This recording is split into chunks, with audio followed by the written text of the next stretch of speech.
Good morning. Thank you so much for your patience. The trains this morning are a little bit challenging for most of us. Again, good morning, everyone, and welcome to the 2024 edition of PlanScapeArch, which is an annual event that is co-sponsored by the New York chapters of AIA, ASLA, and APA Metro architects, landscape architects, and planners.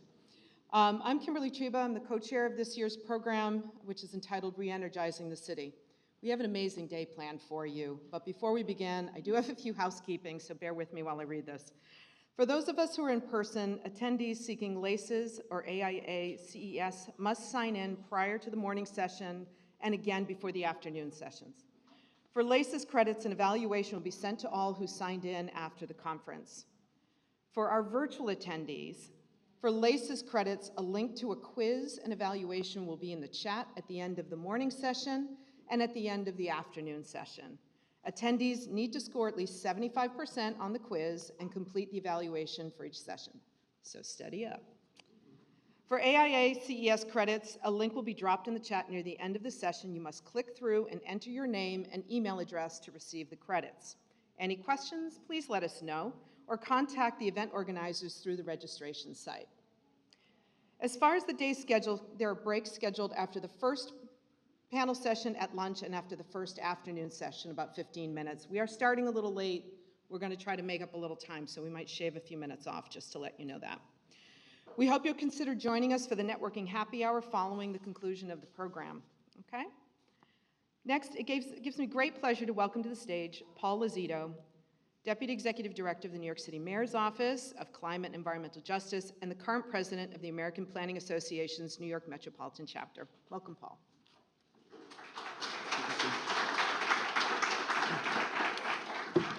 Good morning, everybody. Good morning. And welcome to Reenergizing the City. My name, as was said, is Paul Onyx Lozito, President of the American Planning Association for the New York Metropolitan Chapter. I am really thrilled for this partnership year over year with ASLA and AIA to have this joint convening and this joint conference to tackle the tricky issues of the day. I particularly want to thank the Center for Architecture for hosting us this year, the years in the past, and perhaps the years in the future. So again, each year we gather as planners, architects, and landscape architects to tackle major issues. What are we trying to tackle this year, right? We're trying to tackle how human beings can reduce their impact and harm on our environment and our climate, right? Which is inducing climate change. Concurrently, we are looking at that sustainability. Concurrently, we are looking at ways for we as professionals to create a human environment that is defensible against the implications of climate change, and that's adaptation. Now, those are weighty and heavy issues to try to tackle, right? And they may feel daunting or impossible. But let's take a step back for a moment and think about this place, right? We are in a place that is slightly subterranean. We have lights, we have ventilation. We are all here together. 100 years ago, this wouldn't be possible. How you got here today on trains, subways, perhaps subways that are delayed, not possible. You on your phones right now, if you happen to be so, talking to people around the world, not possible. But we as a society innovated and created, took the impossible, made it possible, and even mundane, right? And so our job, our vision as professionals for the future is to create a sustainable environment and a society that the future may consider to be mundane. So we play a crucial role in this, right? We are here to bridge the vision between visionary ideas and practical solutions, whether it's reducing carbon emissions through building performance standards, integrating renewable energy into urban design, or promoting green infrastructure to mitigate climate impacts. We as a collective group of professionals are helping to shape a more sustainable built environment. Through foresight and planning, we can ensure that cities not only react to climate change, but proactively prepare for it, building resilience at every single level. Through innovative building design and intentionally great architecture and landscape, we can build these, we can create these spaces for generations to come. Today, we will explore how to achieve these goals. And what's really important about this is at the end of the day, here are some things to think about, right? It's to learn what you can so that the next day of your career, you can identify how to create a more sustainable future, to make the nexus between other professions and professionals that could be your partners in achieving those goals, and to figure out not only what tomorrow looks like in sustainability and reduction of climate harm and adaptation, but think about what that looks like 1 year from now, 10 years from now, and generations beyond, so that we can help to create a future for generations to come that can survive and thrive in the environment as we've been given a world that we can survive and thrive in. And with that, I'll turn it back over to our presenters for the next person. Thank you.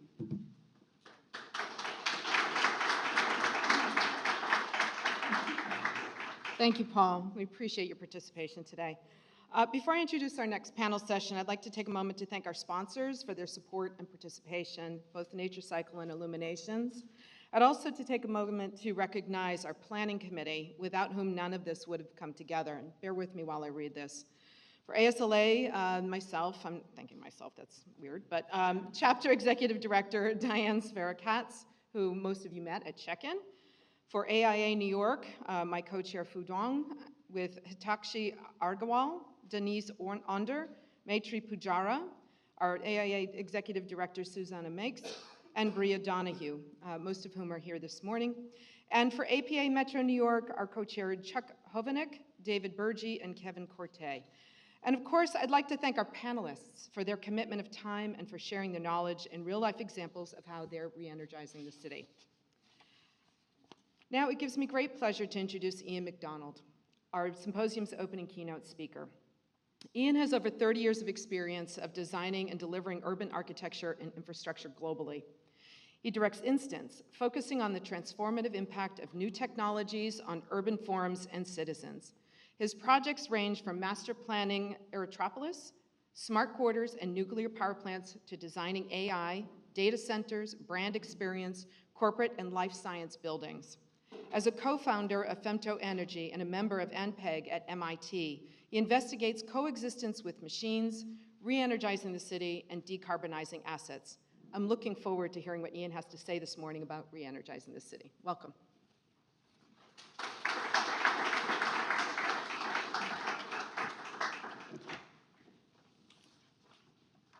Well, good morning, everybody, and thank you very much indeed for the honor of speaking with you all today.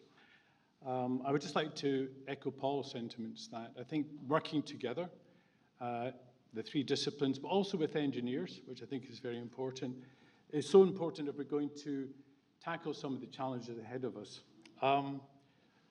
It sounds like I'm a very techie guy. I'm not really, actually. I went to an art school, Glasgow School of Art, because if you study at Glasgow University, they send you to the art school for architecture. And being amongst fashion designers and sculptors and other people, who are working in a creative setting, I'm going to take a kind of STEAM approach to this. So not just technology and engineering, but also art and architecture. And try and put it into the context, not so much of solutions or hear particular answers, but perhaps to touch on questions that each of the individual panels today will look at.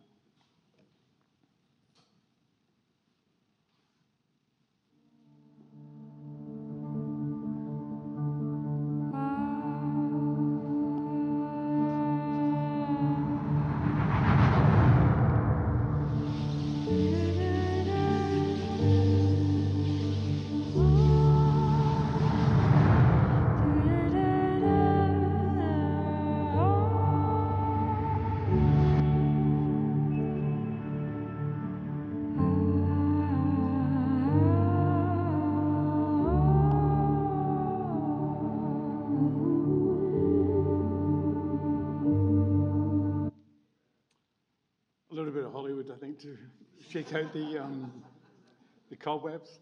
That was actually the work of a couple of young animators at the National Film School about 5 years ago when I was giving a talk, and they said, why don't you do something like Universal Movies, which sometimes works, sometimes doesn't. Re-energizing the city. Energy can't be destroyed. It can only be transformed. I think that's really important, because our cities were, by and large, built around the car in the last 100 years. But I don't think that's how we plan and design cities today. I think we've got a different type of urban metabolism, and I think there are 4 interlinked areas. Architecture, as in productive architecture, data, energy, and infrastructure. And each of these are totally interrelated. You can't do one without the other. And I don't start when I work in plans from the point of view of what will the physicality be. I'm thinking at these different levels how they interweave. Let's talk about energy. I'm going to be unapologetic here and say that it was a political thing to take nuclear out of the word renewables. And as the Minister of Energy in Sweden said last week, they're doubling their capacity, they're using nuclear, and they're calling it fossil-free, along with the other 3. But if we look at the amount of space that different forms of energy production take up, clearly we're going down to SMRs, and we're going even smaller to micros, which are 2 20-foot containers, which is an area that we're focusing on at the moment. What do they look like? On the left is a GE X300, 300 megawatts, and on the right is another version of an SMR where we're seeing it inside a totally ambiguous shell. Go smaller, and you have micro reactors, or what we call nuclear batteries. So 12 meters if you join both together, 2.5 by 2.5 meters. And you can put them into armored cases. And the NRC here in the US is about to possibly approve a change in licensing, which means that the safety zone, with all these new fuels, et cetera, is on the actual casing. You have actually nuclear around you all the time because it's in the dentist, it's in the hospital, it's in the university. So back to urban metabolism. This, to me, represents probably the way that I would start by looking at an area. I would try and look at how these energy flows are working, what are the different components, before I even get into a spatial, human, or machine-like way. And another thing that I think is interesting is when we talk about urban areas, maybe we're talking about urban sonographies. And if we're talking about urban sonographies, as far as I'm concerned, the best person to design it is somebody who choreographs ballet. They spend their whole career organizing how somebody can move through space, 4 dimensions, without hitting the scenery and do it in an elegant way. I think sometimes we give ourselves too much credit. I'd hand it over to the New York Ballet, given a chance. But what's interesting is, go back 100 years. Santalia, Futurist, Milan, fast forward to what we're seeing now with the super tall. And in the middle there, Bjorn's waste-to-energy plant with ski slope on top in Copenhagen. Have things changed that much? Or are we still dealing with the same aspects? I thought it was very interesting when SOM proposed that recently for a mega tall building that would be a hydrogen or a giant battery that would drop down and create energy. I mean, it would be huge in the city, but let's face it, we've got very tall housing and possibly very tall signs very soon. But one of the aspects is that we haven't got enough copper to do that. We haven't got enough lithium. So we have to think about that. Maybe a one-off, but we're not going to do it in every city. But things are scaling up. We see the change that's happening. Offices are empty. So hats off to KPF here. They're changing the HSBC building in London. I think Norman's given his blessing to it. And you've got Roche and Basel scaling up their labs. And of course, KPF again. So this is not a plug for KPF. KPF are building a 23-story life science building with interstitial areas. So they're taking the flat campus and putting it up in the air. Again, makes sense. And then, of course, Heinz is looking at this very tall quantum center in Seoul. But for me, one of the real game changers 20-odd years ago was when Volkswagen said, we're going to build a factory right in the center of Dresden, the glass factory. And as soon as they did that, it completely changed things. Up until that point, we'd be building stealth facilities that you would never know it was a data center or a chip lab because we didn't want anybody to know it was there. Now, let's face it, you can't avoid it. It's everywhere. But then that was a real game changer. It was saying, we want to go to work, walk to work. We want to be in the community. So it's like when I grew up in Glasgow as a kid, you could see the shipyards and the trains, but this was clean. Urban logistics. This is, I think, an interesting example of not so much retrofit, but layering. So Stephen Beckers in Brussels about 8 years ago decided to put a vertical farm on top of the city's abattoir. And then you had the fish levels, the plants, etc. And as he mentioned, he said we could have kept going up. But what was really interesting about this was that it was bringing together a different type of activity and reusing at the same time. So a very circular argument, but actually pushing the envelope a bit. And of course, hybridization is important. So Old Railway Station in Paris, now the largest innovation hub in Europe, Station F. And I think if you cast your mind back to the early 2000s, does anybody here remember the Yokohama competition, where Foreign Office architects came up with a totally different idea, a sort of timber park on top of a ferry terminal, which actually became the primer for a totally different activity in the pier area, or the dock area of Yokohama. And I think we can learn a bit from that. I have to put my hand up here and say these are data centers I'm involved in. So 85 meters, 100 meters, 100 megawatts. We can't keep going up, although we're actually planning to keep going up. But the reason why we're doing these urban data centers right in the center of London and Frankfurt and elsewhere is that we haven't got the space to do ground scrapers. So what happens in the States or what happens in Australia does not happen in Europe. We are going up, and we have been going up for quite some time. On the right is a data center that ourselves, TTSP and Foster's have been working together on, just under 100 meters. It will give the heat from the servers to 15,000 houses in the area. So if you think about the energy crisis, the energy center there will provide heat. We'll also provide some technology. I'll pop back to that later, because this question of energy technology, energy equality and technological equality is important. You can't do certain infrastructure now in Europe unless there are community benefits. And another aspect, and you'll see it here in the States, is that while everybody said data centers are taking all the energy, data centers are also energy batteries that can give energy back to the grid in terms of usage. So it's not quite as black and white as people are making it. Vertical factories. A client approached us 8 years ago saying, could we take our factory, reconfigure it and put it in the air in Vienna? I said, of course we can, we just have to increase the structure. Do you want to plug and play the facades? We took it a step further and said, rather than drilling through concrete floors with diamond drills, what if we used the kind of silicon weave they have in America's Cup yachts? We did little planks, and if you have to change or create an atrium at the weekend, you can carry it out in the lift. He asked me what I was smoking at the time, but I think the key aspect was, why wouldn't we use that technology in a different way? Why can't we learn from other industries? We're too insular at times in the built environment. We need to think a bit more positive solutions. And at the same time, think about this whole question of clean tech. We're not in a post-industrial society, in my view. We're in an evolving industrial society. We can't all sit and drink cappuccinos all day. At least if you're a Scotsman, Presbyterian, you have to work. There's just no answer to it. This is an interesting aspect, which is Tommaso Franzolini, AFK. Last year, they won the C40 competition in Rome, which was to take a large railway sort of goods yard area and turn it into Europe's, I suppose, really, most renewable or green energy park. And some of the numbers they're getting, not by mitigation, by the way they approach the design, are really quite startling. And if they can achieve that, if they build that out, I'll be really interested to see whether that's going to be a way forward for many of the old marshalling yards and other piece of redundant real estate that we have, not just in Europe, but elsewhere. You can see here the circularity principles that are being applied to this. And of course, a net zero energy district. Isn't that what we're aiming towards if we can? I always tend to say, let's call it a low energy district, because I'm not quite sure we'll ever get to net zero. But another aspect we might touch on is culture.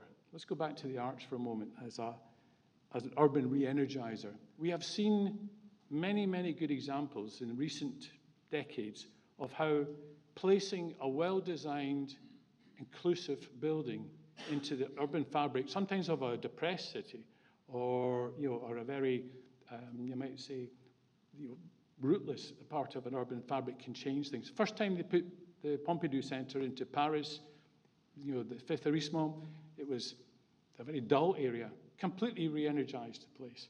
If I look at the ICA in Boston, 15 years ago or 10 years ago, just empty lots around it. Now, the place is bursting. Now, is that the real estate developers, or is that the ICA, or is it a combination of both? I don't know, but what it strikes me is that as well as being productive, we have to be productive in other ways. You can't have a community without a culture. And of course, latest example there is the new V&A in Dundee, which I'll be really interested to see whether that can revitalise the waterfront there. And there are many other examples. Bilbao stands out, obviously, because it transformed an old industrial city overnight. The M, I would say in Hong Kong, well, you might argue there's a lot already built up around it, but what else might come? Will they build out on the water? Who knows? Why would a few people have the view? Why don't we put the machines in the air? Why don't we keep the people on the ground, tenemental, 68 stories, put logistics down below? Singapore has been planning for years to put all its logistics underground. You build a basement in a large building in Singapore, you have a punch-out wall so you can connect it to a logistics tube. It makes sense to me. When I presented this at a transport-orientated development, a TOD conference about 7 years ago, everybody said, no, you need penthouses. I said, not really. People don't shout across at the 50th story to the 60th story. We engage in a more lateral way. Anyway, that was my take on it, which you may or may not agree with. But another aspect is the ambiguity of architecture is quite important. Does everything have to be so obvious? Why can't you go past a building and not be sure what you're looking at? And what happens if that building has a positive impact on the environment because it's doing something? So, you've got Ito here with his trees and the way that you're trying to run natural ventilation through a building. The building on the right always fascinates me. They're all Melbourne Institute of Technology's design school, which has all these discs and certain features to it, which first time I saw it, I thought it was a logistics hub, and then I looked at it again, it was something else. This idea of ambiguity, I think, is very interesting because it will allow us to bring structures together without necessarily labeling them. Japanese metabolism, super studio in Italy in the 70s. Over the last 50 or 60 years, clearly there have been approaches to city planning, some of which might seem a bit odd today, but actually with rising sea levels, with changes in climate, maybe we're actually thinking about were they right? Just they were dealing with post-war reconstruction, whereas now we're looking at trying to protect ourselves. One of the aspects that was, I suppose, a criticism of this was it inhuman? Was Corbusier's idea of the future city a bit inhuman, or have we realized it anyway? But it's just that we've dressed it in a different cloth. Personally, I think there's a bit of a balance here. I think we can learn some lessons from this metabolism. I think we can, as I say, create our own urban metabolism. And this is where I think the landscape of metabolism, the architecture, the planning is important. You may have seen this diagram before. But I'm going to come back to this diagram time and time again, because I think all these aspects here are what concern us. And when I talk about coexistence with machines, much of what we do is from a human perspective. We interpret all this data in machine learning from a human perspective. But if I'm a machine, or I'm using that intelligence, I'm not seeing it that way. If I'm autonomous, I'm not seeing it that way. And just to put it into perspective, if you were in a self-driving car and there was a 10 nanosecond delay in a server, you could possibly have a 10-foot error in your driving. That tells us that one thing is dependent on the other, and they're moving at different speeds. But I'm actually more interested in what do machines see? They're not maybe seeing color, they're not seeing decoration, they're possibly just seeing intensity of light. So perhaps if we are designing for machines and we're designing for humans and we're trying to coexist in our cities, we need to get that sonographer back in from the ballet school. Or we need to understand what that other interpretation perception is. Just thinking about New York, clearly you could densify the city further. Looking at some of the social statistics on the west side, I noticed there's some areas where access to income, work, various indices of social well-being were lower in Manhattan. I thought, well, what if we took some of the plots? But first of all, let's start where there is wealth. Midtown. Lots of tall buildings, but why don't we put some more of those tall life science buildings here? Why don't we put some tall data centers here? Why don't we have some vertical factories there. It's all clean. The only noise you'll hear are the kids in the play park. So we were just suggesting we drop a few of those in to Midtown, and we get a much more bustling aspect. It may have implications for transportation, but it may also mix up the demographics a bit. Of course, when you're looking at that, it would change a bit. And I'm not even thinking about what the architecture is like. I think that's for people in the room to think about. But I'm going to go back 100 years. I just love Sheeling's 1920s paintings of New York and other American cities. The way that he and a couple of other artists, like the Futurists, were able to take what we might think is commonplace and turn it into something that was beautiful yet exciting to look at. So we've been copying this. So we decided to drop a tall data tower and a tall life science building into Manhattan. And of course, Sheeling's on the left and we are on the right. And we were just thinking that if we presented these proposals, and perhaps we did it in this way that was done 100 years ago, would people feel more empathy about it rather than a CGI?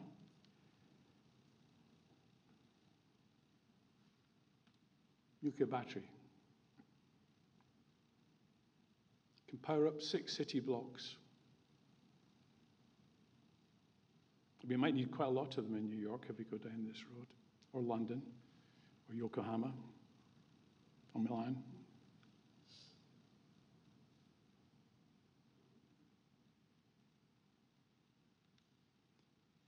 So we had a look at the west side. Perhaps we have an energy park. As you can see, we've been looking at putting some SMRs, some other types of hydrogen onto the docks, and bringing a few high-rise life sciences factories, universities into the area. We thought, yeah, that's not really dense enough. Let's go the full Monty, as they say in London, and do a bit more, and start to really think about what the DNA of the west side could be like. And as I say, we're not trying to design it. We're trying to suggest. You might want to talk about it. Because, green metabolism, CJ Lim on the right, Singapore, or working with OMA, we Rambo ourselves, OMA, we're looking at a very large science cluster in China, in Chengdu, but then layering it and putting parks on top of it so that rather than 6-8 stories of labs and all the rest of it, you had a park as well. But to me, the neo-tenemental city, I touched on at the beginning, 6 to 8 stories, has got a lot of benefit.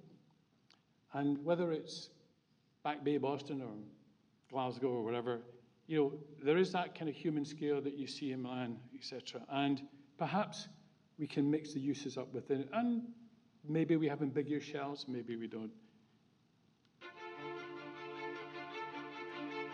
Wembley Stadium has a large urban quarter but designed around it. We thought, why would you design towards a black hole because it's not on all the time?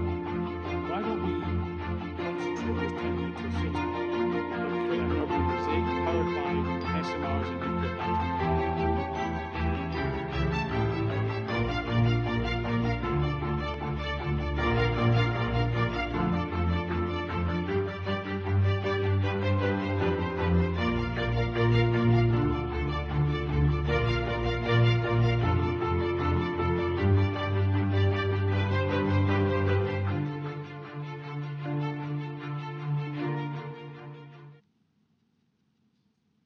So urban mosaic, what we do inside, what we look at, what we interact with, rather than looking at some statement piece of architecture, which may or may not have lights on.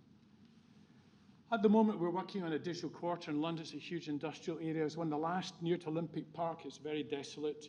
We think, why don't we kick off the funding with a couple of data centers, very large urban data centers, one of which I showed you, the energy networks, the infrastructure of fiber, drones, etc., and then layer up the value, and it's always on. And the council there, the borough, they're talking about this Newham, digital Newham, etc. We'll see how far it goes. But I wanted to scale down for a moment and take part of that, take the Cody dock. And one of the aspects, there's a small dock which has been lying empty for about 40, 50 years. Let's look at it from the point of view of an architect, town planner, and a landscape architect. So Cody Doc, human perception. Again, the art, just thinking about, how we might portray this, what do we learn about it, what's significant about it. This is a rolling bridge that they have in the dock. And then we started using LiDAR, et cetera. A couple of students at UCL saying, how does the machine perceive this? What data are we getting? What does it look like if you're looking at it from an automated point of view, from something else that's going to be there?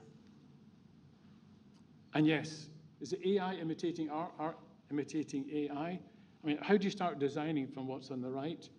Do you look at what's on the left or vice versa? So you've got a picture from 100 years ago and you've got an AI extrapolation of the dock that we're going to start designing with. But we can X-ray, we can look at some of the functions that might go in there. It starts to form a view, the X-ray view, the machine view.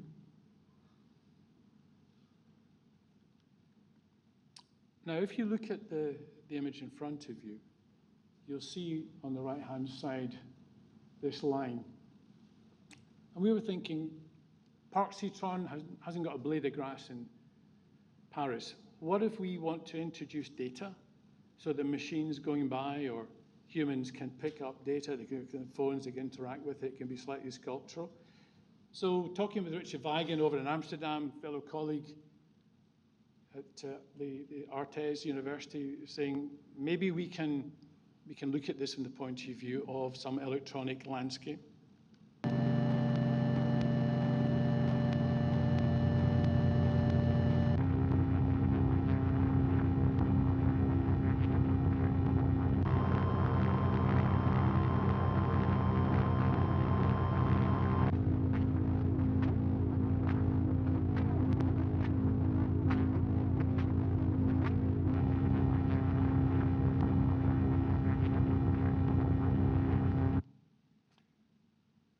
In 1993, again in Holland, won a competition to design a kind of data stroke lab building. At that time, we were thinking, could we have silicon triangles on the skin that would cool the building at night, and then that would reduce heat during the day? But could we start to show what was happening inside it? So hot zones were where people were busy, blue zones where machines were busy, et cetera.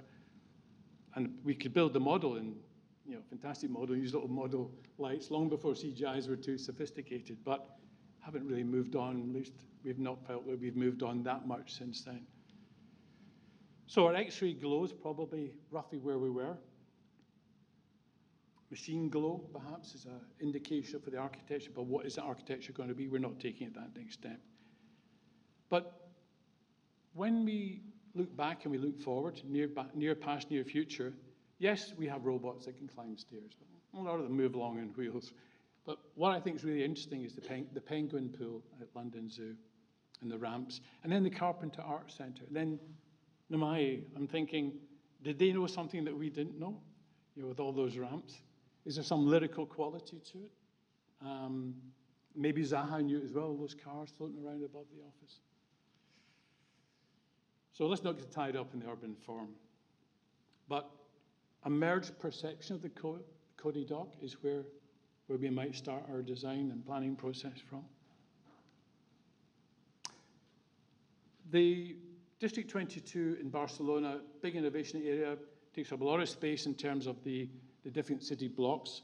We thought, why don't we take some of that out, containerize it, put some data in it, some different uses, some nuclear batteries, and create an art data tower next to the existing art hotel. And so we would have an art landscape that was also designed towards automation. But more importantly, let's take the nuclear batteries. And there's a CISA building, a circular CISA building. We thought, what if we put the energy into the building and we created a sculpture? And we had a very large discussion about whether we should clothe it with patterns. Like, do we put Burberry on it, Hermes, et cetera, or just leave it silver? But we like the idea of these ambiguous objects that are energizing what we're doing. Energy can be an enabler. This is some work with colleagues at ANPEG and the Foster Foundation, taking a battery, turning its energy to help us build seawalls, to have kinetic seawalls that are populated, or favelas. What if we have a favela, there's no energy? What if you can provide energy? What if you have a co-op that can take control of that energy and it can then extrapolate forward? But back to energy. Energy is also empowering. And I was very interested some years ago to see the work that was being done by ISA in Philadelphia. Philadelphia obviously has a lot of smaller scale townhouses at certain blocks, a strong community, and they were designing from the bottom up. And I would be interested to see, rather than top down, how we would design energy infrastructure from the bottom up. I think there was a lot to learn from this. And the way they talk about grey area, et cetera. And we see the same examples. We're seeing this in London, where they're organising for the power that's going to come from the data infrastructure. What I was really interested here was they were using Bali and retrofitting buildings and building community. And I thought, eureka, there's my urban sonographer. I'll just have to go to Philadelphia. But you know what's really interesting? In reusing the built environment fabric, so we have this nice building on the left, which has been repurposed and humaned. And we have this nice building, Barcelona, on the right, which is for servers. Is there really a difference? Could they coexist? But they won't all be like this, but just two different approaches, but maybe the same solution. Sport. One of the aspects about sport is that it needs a lot of energy. What if we park up a little battery on the dockside? Synthetic fuels, carbon-free sport environment. Okay. In conclusion, these four aspects that we're going to be talking about today, technological design, infrastructure, architecture, etc. How does that feed back into an area we know well? So London, Soho. What will we do with it? Blank canvas. Thank you.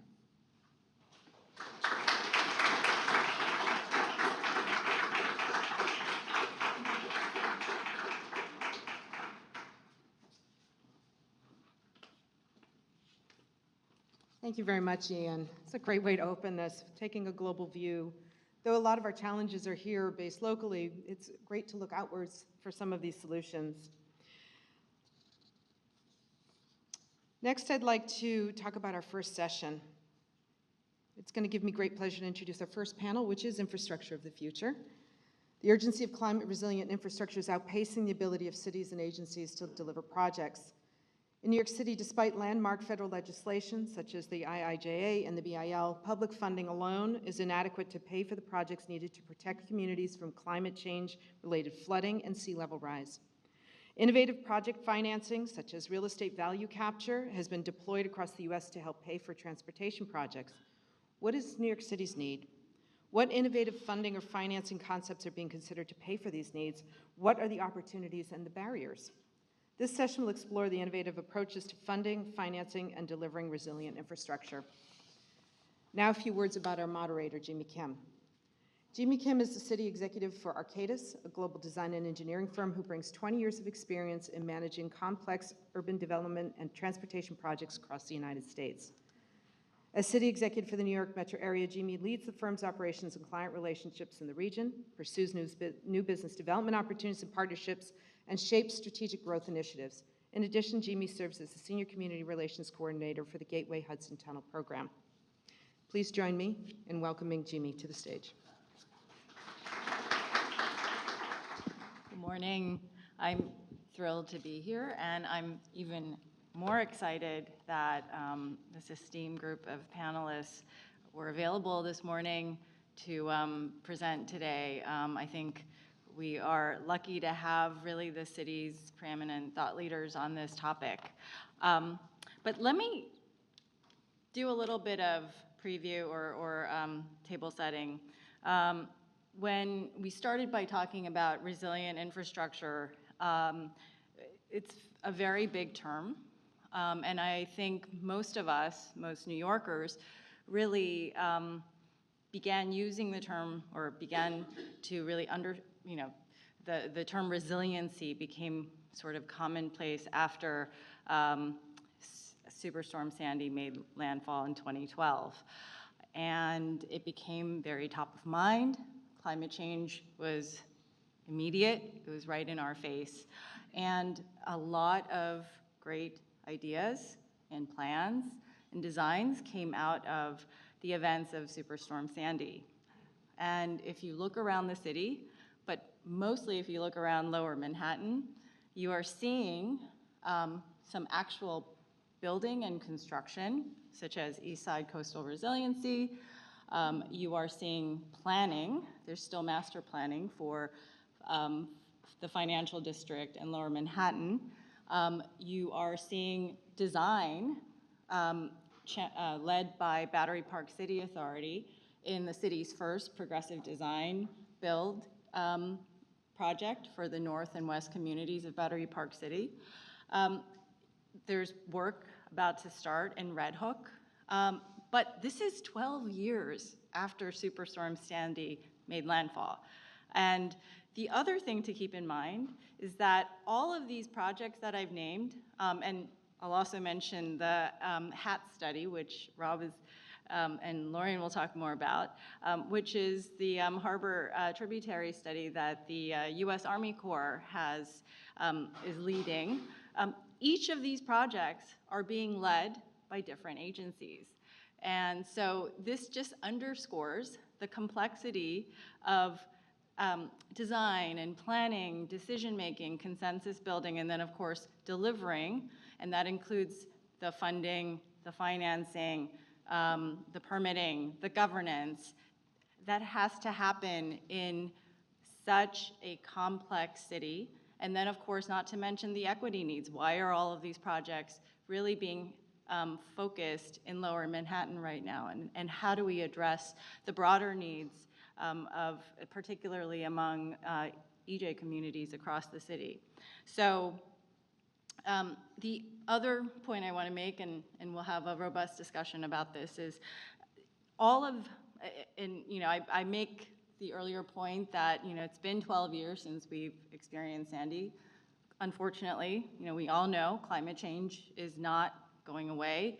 The effects and the pace are alarming, and the concern is that we are not able to keep up.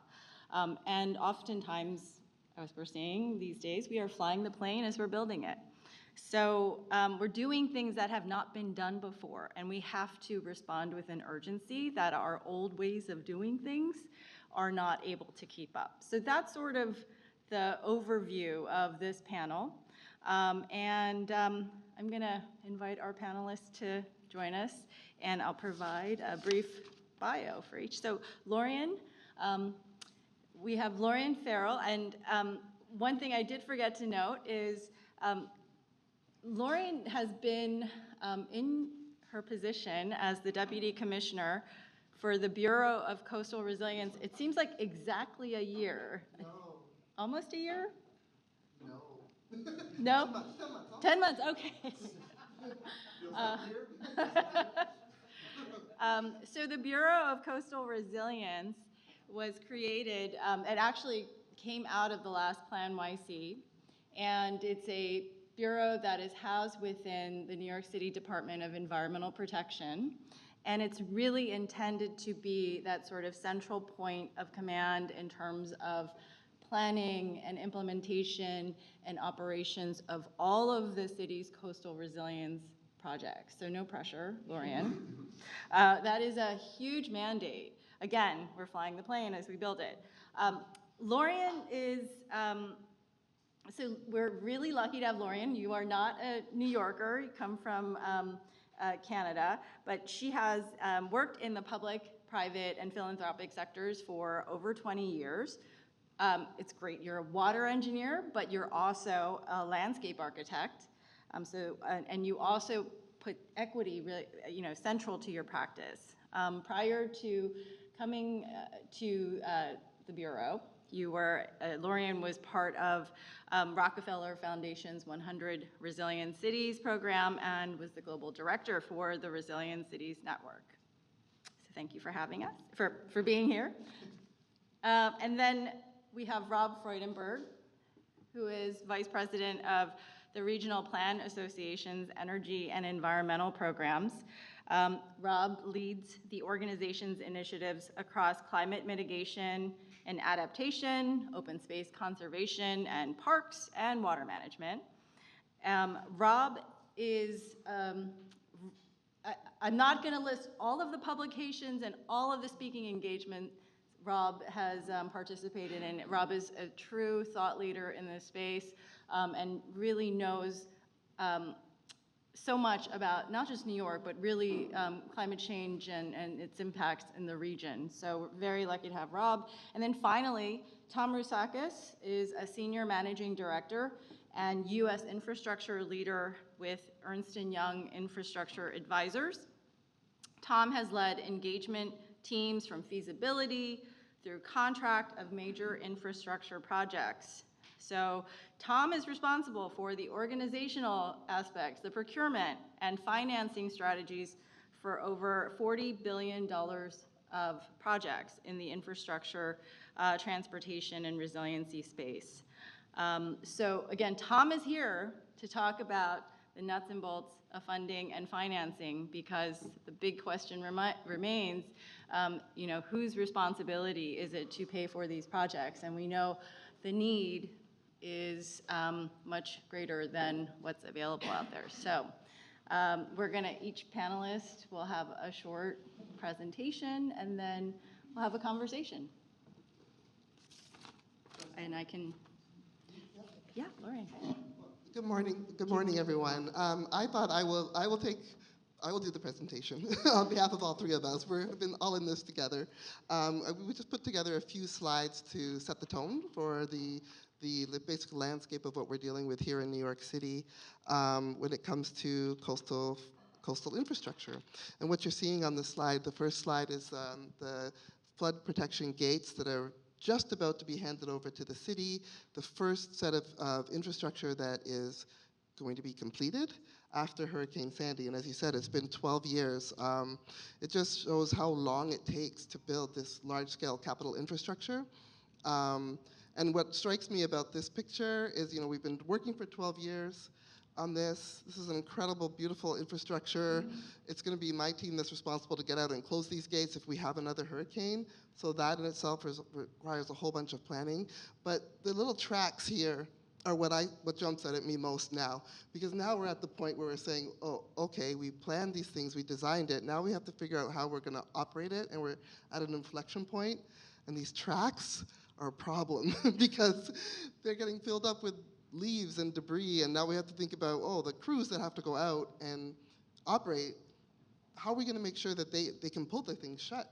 And so will we learn from this in our design for the next time? How might we iterate and innovate? And then how do we deal with that now moving forward?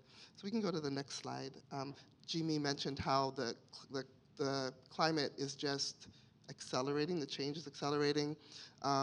We cannot keep pace, but that's because we don't really know for sure what's coming, and this is a huge job. We're looking at up to 5.5 feet of sea level rise. We know that these hurricanes are going to be coming faster, stronger. We know that with sea level rise, the storm surge that we see today will be worse, even if it's the same storm, because there'll be deeper water. What would be an 8-foot surge today will be a 9-foot surge in the future. So it's very dynamic. Go to the next slide. And so we're talking about, when we talk about coastal infrastructure in New York City, we're looking at a whole suite of types of treatments. Some large, like these swing gates, small flip-up gates, seawalls. There's a stormwater management system that has to run in parallel to these coastal infrastructure systems. So a lot of technology, a lot of different combinations, and each of them brings their own benefits and challenges and opportunities around function, but also design. How do we integrate these pieces of infrastructure into our landscape and create places of community. I think we can skip this one. This one is a nice slide of, of what's happening just south of the East Side Coastal Resilience. So, we're trying to build areas for the city where people can enjoy their daily activities, but then during a time of severe weather, we can then operate, these are the flip-up gates, and the area that was previously for recreation then becomes part of the flood zone for the coastal waters to hang out until the storm recedes. Next slide just shows another example of the different typologies of infrastructure. And you can see that, how they have different feels, different feel for different types of landscape infrastructure, including on the bottom left-hand corner is a rendering of the large storm surge barriers, the typology that the Army Corps is proposing for the lower harbor. And then, very quickly, I'll just say on the next slide that we have, as Jimmy mentioned, most of our work has been focusing around Lower Manhattan. We received over $15 billion of federal funding after Hurricane Sandy, and we'll talk more about disaster recovery funding versus planned financial mechanisms that we need to be thinking about for the city. But massive, massive projects. And as Jamie mentioned too, each of those segments designed and implemented by slightly different agencies across the city and Battery Park City Authority. So I'm happy that we now have the Bureau of Coastal Resilience to bring all of that work together. And this is a list of all the projects we've been working on for the last 12 years. So even though it seems like it's taking a long time, it's a massive amount of work happening in various different stages of design and construction. And then finally, I'll just speak to the Army Corps. Let's fast forward a little bit, because I want to make time for us to chat. The Army Corps project is a regional project, a regional study of how can this region be prepared for coastal storm surge activities. And it's a $52 billion proposal right now. It's still in planning. And when we talk about these things taking a long time, the study for the Army Corps is a decade-long study. And then we have to go to Congress. We have to get the authorization to continue to design and construction, and then we need to get the appropriation of funds from the Congress. What's challenging about this is that it's not just, oh, New York needs to be saved, let's save New York. We are in queue with the entire nation, and there are a lot of coastal cities around this country that are in the same boat as New York, that need funding from Congress to do their coastal infrastructure planning. And so $52 billion study that is competing with an annual budget nationally of $9 billion. You can see that this is not a slam dunk for us. We have a lot of work to do, even just politically, to make sure that our projects are lined up to come to implementation. And this one is interesting. I put this together for myself, being Canadian. I'm like, how does this country work? And so, just trying to get a handle on what are our options for how we fund this work. What are the programs? What's the legislation that guides this work? And how does that translate into funding programs? It's really complicated. I've been really fortunate to be on a couple of mini calls with Singapore and folks in the UK, and we're sharing information. And when I presented this to them, they said, oh, we're sorry. That's a really complicated system. Because in Singapore, the government just announced that they would start a Bureau of Coastal Resilience equivalent and gave them $5 billion to do the work, to get going. And in our bureau, we don't have that. We don't have that yet. Working on it. I'm fighting for $1 million at this point. So that's all I wanted to say. That's sort of the landscape. And now I turn it back to you, Jimmy, and we can have a chat. Right. So we're just going to go down the line. Rob? Sure. Thank you, and thank you, Lorraine, for presenting on our behalf. Thank you all for being here, and thanks to the organizers of this event, the three institutions. I'm really thrilled to be here. I feel like I'm at the pre-game tailgate party of Climate Week with this event today, so we can say this is the kickoff of Climate Week right here. Ian started off his presentation with a mention of physics and thermodynamics. I feel like because of my background, going to a school where I was steeped in biology and ecology, I want to bring that to the table. Because what we're talking about here is the water cycle. We are working with the water cycle, but the water cycle is changing. If you remember that diagram from when we all went to school, the little arrows going around showing kind of things evaporating, things coming down. That's what we're talking about today. We're talking about how water is this fixed system that we can't change, but we are changing it in a way by the way those arrows, the thickness of those arrows. So climate change is making this planet hotter. It's making more water evaporate. It's putting more water into the atmosphere. And it is coming back down in storms. The cycle is changed by what we're doing, but we're stuck in the cycle. And what we did, the way we developed, was develop in places that are now at the front lines of climate change. We thought we were doing some pretty smart things by draining wetlands, building over them, putting fill into water, kind of sinking streams underground.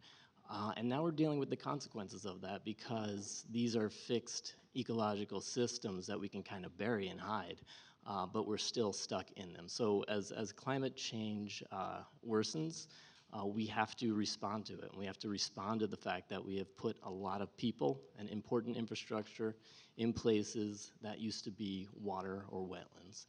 And so we're working against that, and that's challenging. But I think it's, for me, given my education, I always try to bring that to urban planning and think about, like, we are really in a system that's fixed, and we tried to fix it ourselves, but ultimately it's the ecology and the nature that we're working with. So it requires us doing things like some of the pictures that Lorian showed, and I think there's a reality check also that that's not going to do everything, and that's only going to get us through a certain amount of time. And if it takes us 12 years to kind of start to cut ribbons on these or even break ground on some of them, the race against time is serious. If it takes us 12 years to get a person like Lorian to kind of manage this, that's an issue too.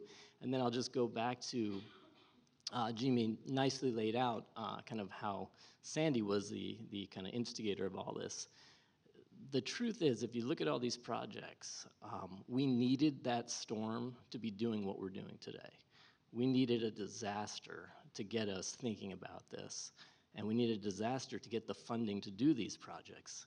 And that's another cycle we're kind of stuck in right now, which is needing a disaster to pay for this. And that's why I'm so glad that we're having this panel today and that Tom's going to have all the answers for us, because we need to be thinking ahead of storms, thinking ahead of disasters, and proactively planning and coming up with new ways of finding funding, because we're in this fixed system that we're working against, and we're working against nature, and we're going to need lots of money and lots of new ideas and creativity to get us to the next step. And work with nature, exactly. Right. That's right. Can we flip the idea that we can work with nature, living with water, those kinds of things? Yeah, that's a good point. Thank you.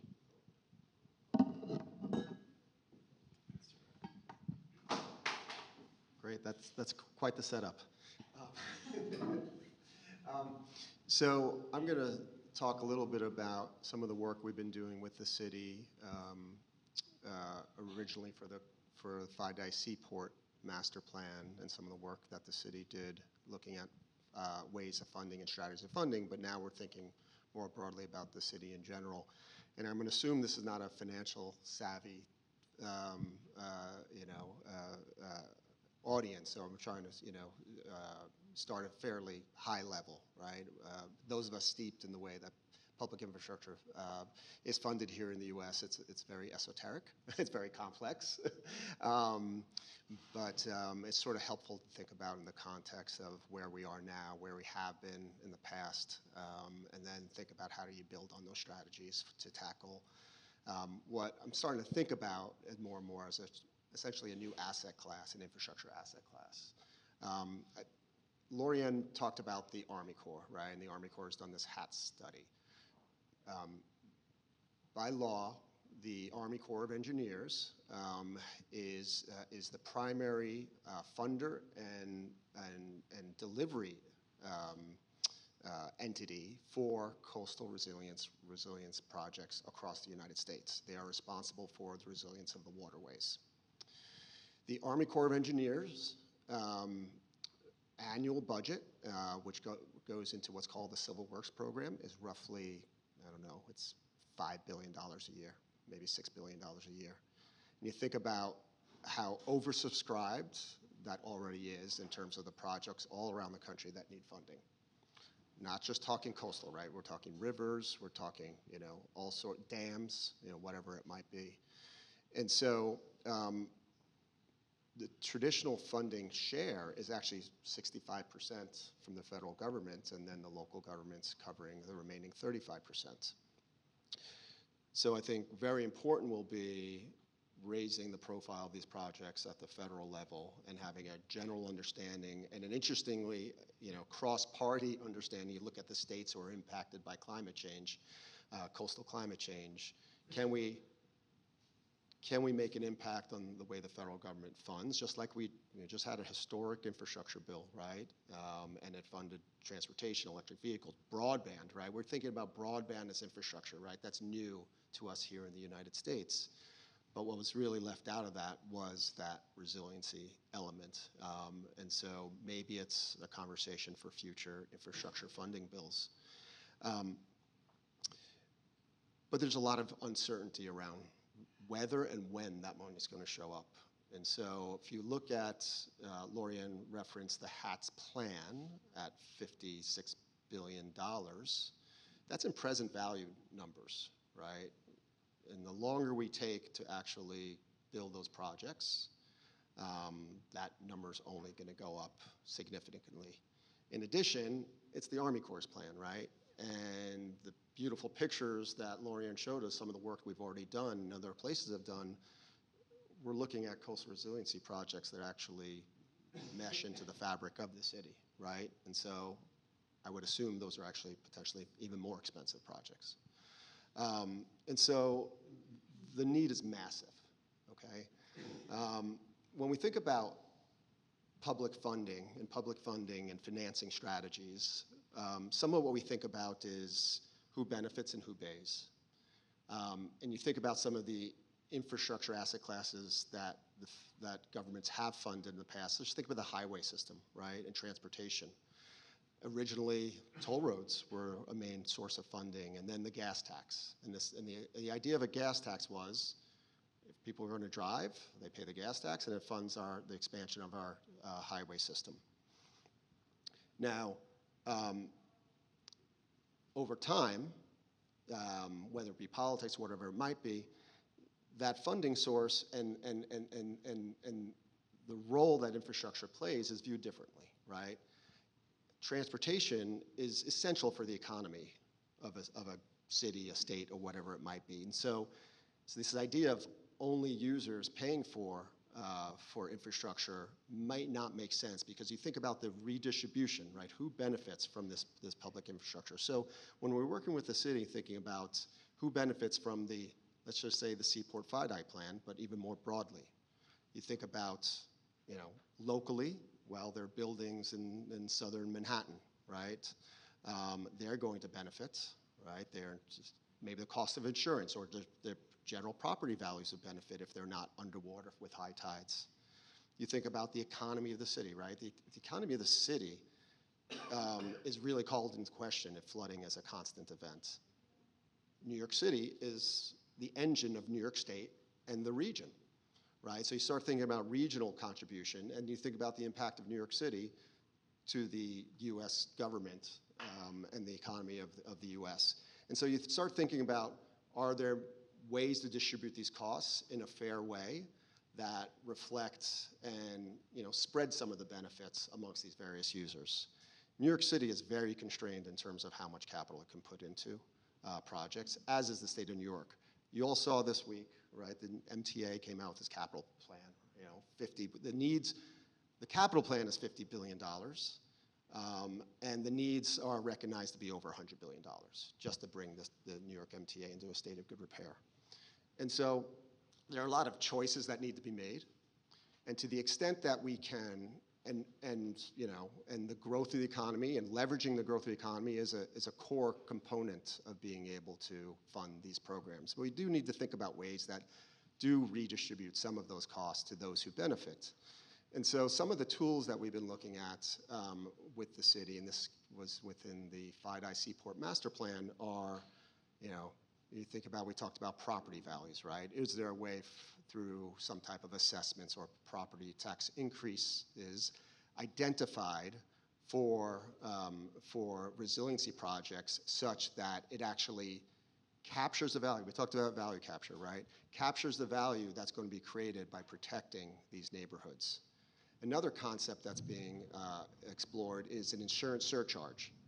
And so this is a concept that's been around since the Bloomberg administration, is can you put a surcharge on property insurance policies, let's say for commercial properties, such that if that money is dedicated to resiliency, it will actually, in the end, lower, and more basically, keep insurers in the state of New York. Right now, in the state of Texas and state of Florida, insurers are disappearing, right? You can't get property insurance for a number of properties. And so it's important for the state of New York to be thinking about, we want as many insurers in the state as possible, and we want as low insurance policies as possible. So being able to tie the price of insurance to funding resiliency is another way to redistribute those costs. You do, at the end of the day, need to overlay equity issues. And so those equity issues are important, right? Raising property taxes, not everywhere is Manhattan on that map. And so thinking about who's going to pay those and in what situation it makes sense is another layer of complexity. We don't have a financing issue in this country, right? We have a funding issue. And once we're able to actually raise some of these revenue streams, I think we will get insurance companies, banks, right, who have allocated capital to be able to invest in resiliency projects, to provide a low cost of financing, to be able to support what's there. Maybe there's opportunities from land created and real estate and future value capture as well. The numbers are so big here that we need to be thinking about every tool in the toolbox. Thanks, Tom. So I'm going to start asking questions of the panel and make sure we have time for audience questions. So it's a pretty significant challenge that we're up against. And I guess I'll kind of cut to the chase. For New York City, is full coastal protection possible? You're looking right at me. Well, I'm looking at, I guess that's my job. I mean, curious about everybody's take, and then really, I have a second, question to follow up. So I think that my time with 100 Resilient Cities was super valuable for me as an engineer to, my answer is very different than it would have been before that experience 5 years ago. And I no longer think about the ultimate goal line. It's a journey. Resilience is a journey. And I think about protection for New York City as doing everything we can to understand the risks, to mitigate those risks, but also to understand that we're never going to be able to keep all of the water out. And so part of the work is also, what else do we have to do besides building coastal infrastructure to help keep communities safe, to build up generational wealth, to build up a workforce that's ready and prepared to pull those gates shut, that's local, that we have a construction industry that is able to build the things that we need and repair. And so I think, at the surface, my answer would be no. We're never going to be able to get ahead of climate change. Climate change is accelerating. It's a moving target. But the more complicated answer is, I believe we can find a level of resilience where people learn to live with water, where we figure out this funding financing mechanism. We have to upend. We have to change how we're looking at city building, because the traditional method of getting a capital budget through tax levies is just not going to get us where we need to do fast enough. But if we can really start to shake it up, and while we build new infrastructure and also build community resilience, I feel like we can get to a good place where we have fewer lives lost. I don't think we're ever going to be completely at zero, although that would be that is the goal. Fewer property damages, and really just a better way of living for everybody. And if we can if we can mitigate flood risk while also creating some other benefits, that's a good thing for the city as a whole. And so I think we have to start looking at these things not in silos anymore, but we're building coastal infrastructure with amazing parkland amenities, great academic institution curriculum that go with that. And so I think my optimistic answer is yes. My realistic answer is no. And maybe, well, I know, Rob, you were going to jump in, but I also kind of have a specific question for you because I think the HATS study or the HATS plan attempts to address the kind of have this comprehensive protection system. So what's your position on it? And for folks who haven't been following that plan, maybe a little bit more background. Sure. So I think both Tom and Lauren have mentioned HATS, which is the comprehensive $52 billion plan. They had a series of ideas they were looking at, and they've settled at this point on one alternative, which involves a lot of engineered infrastructural changes at the ground level.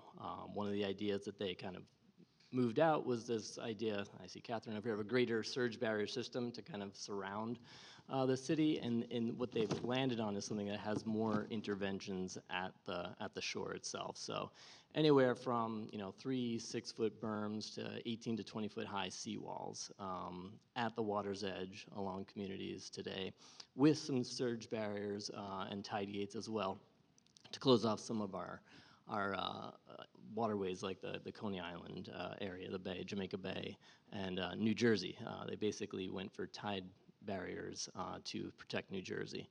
So, your question, Jimmy, made me think of just, I guess, 2 words, like reality check and trade-offs, because I think the idea is, maybe the reality check that Lauren just discussed is that, yeah, we probably can't get everybody safe. You can't get everybody to never flood again. I think safety and well-being are things we want to focus on with these, but the reality check is that we can't engineer a system that will never experience flooding. And then the trade-offs are, well, what do we want to do to get to those different levels of well-being? You could paint a scenario where we say, okay, we're going to buy out every square inch of land that floods, right? That's out there on the far end of the spectrum. You could propose that, and how many trillions or hundreds of trillions or beyond that would be in New York City, but that would get you to a place where there's a lot fewer people experiencing flooding if you buy them all out. Now, that's not likely in any way. So then you have maybe the Army Corps plan, which is kind of at the other end of the spectrum, which is let's wall off the shoreline in all the places that could flood, I'll say, during a coastal storm. It does nothing to do with the other flooding that comes from heavy rain. So that's a trade-off. We're doing a project right now where we get to the ground level and look at what the Army Corps is proposing along every linear mile of its proposal. And some of the proposed interventions are pretty shocking. We've invested a lot of money into developing Long Island City. You put a 20-foot wall in front of that development, and you just knocked off the access to what made that development possible. So there's a trade-off there. Does Long Island City want to flood? Probably not. Does Long Island City want to live with a 20-foot or 18-foot seawall in front of it? We'll have to ask them. The Army Corps has to find that out. But this is what's being proposed, and I think the idea of trying to kind of solve it with kind of this blunt force instrument of kind of walls at the edge, I think is a question that's the $52 billion plan. If you want to make it like Battery Park City and kind of integrate it with the community, so it's not a 20-foot wall, let's see the price tag on that. But we're in this situation where we have to figure out if the trade-offs are worth the protection. Thanks. And maybe going back to Tom, you talk a lot about, where do the benefits accrue, and that made me think about, one of the kind of traditional and still used methods of determining whether a project is worthy of funding, right? The benefit cost analysis. And, as we talk about trying to be, well, we need to be more innovative, more thoughtful, build equity into our decision-making process. How do those traditional tools like BCA, which does favor, protection of communities like Lower Manhattan, where there is a greater economic impact if in the do-nothing scenario, how do you overcome that? And then maybe this end up becoming a Lorian question, address the equity issues, right? So Tom and then Lorian. No, I mean it's all part of sort of the helping the public understand and stakeholders understand what the value of these projects is.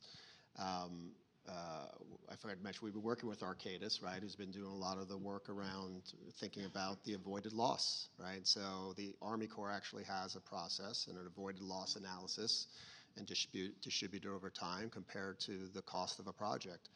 Any project in Manhattan will, jump to the front of the line, should jump to the front of the line on a nationwide basis in terms of the benefit you receive from improving these projects. But like we just talked about, not everywhere is Manhattan.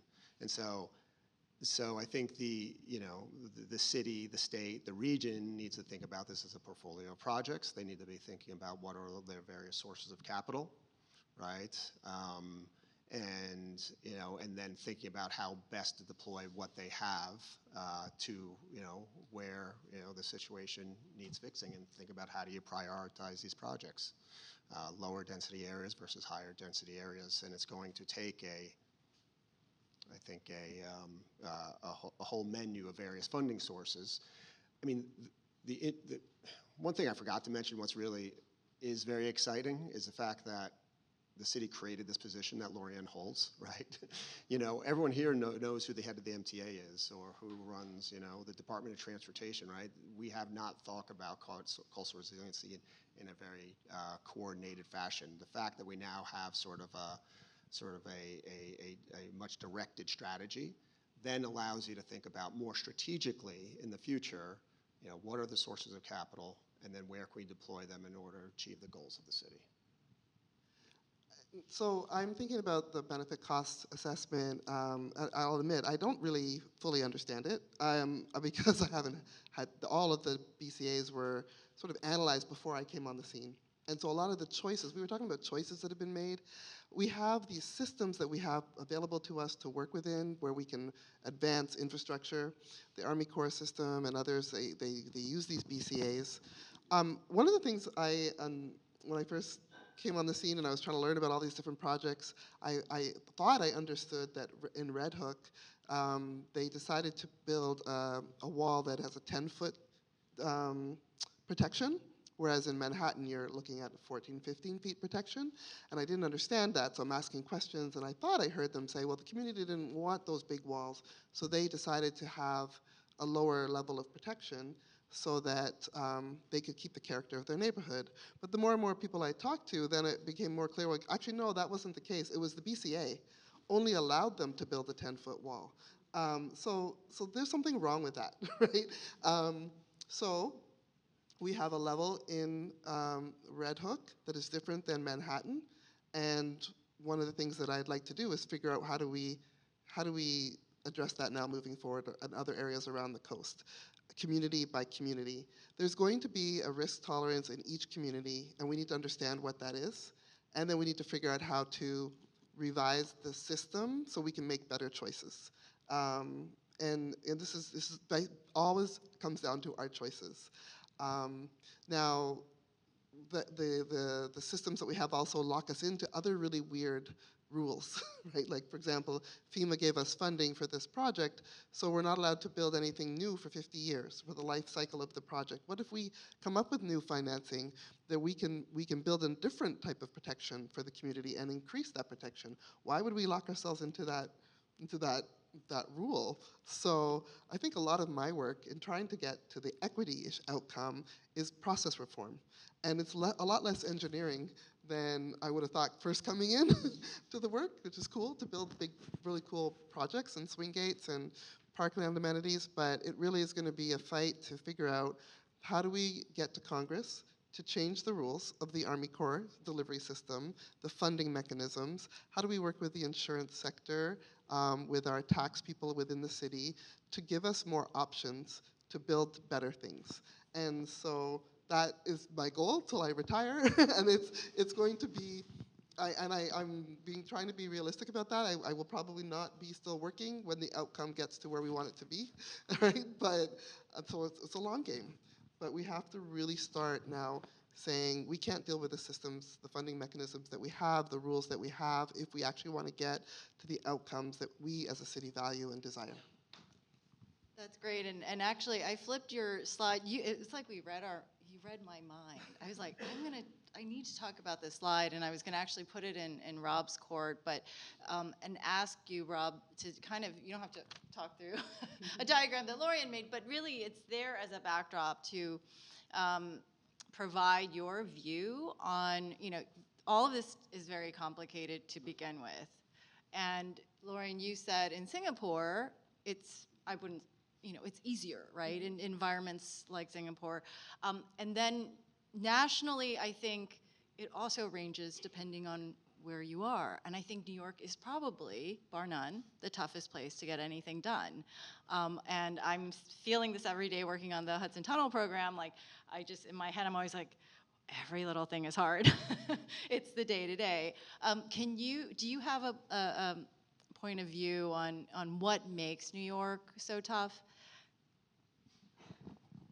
There's a lot of answers to that question. I think the thing I'm thinking is that government and its processes are slow in some ways for some very good reasons. You think of environmental review processes. That came out of good intentions. Things were being developed without regard to the environment. So you add that layer on, and it has possibly improved the environment in a lot of places, protected places, thought about things. And that's important.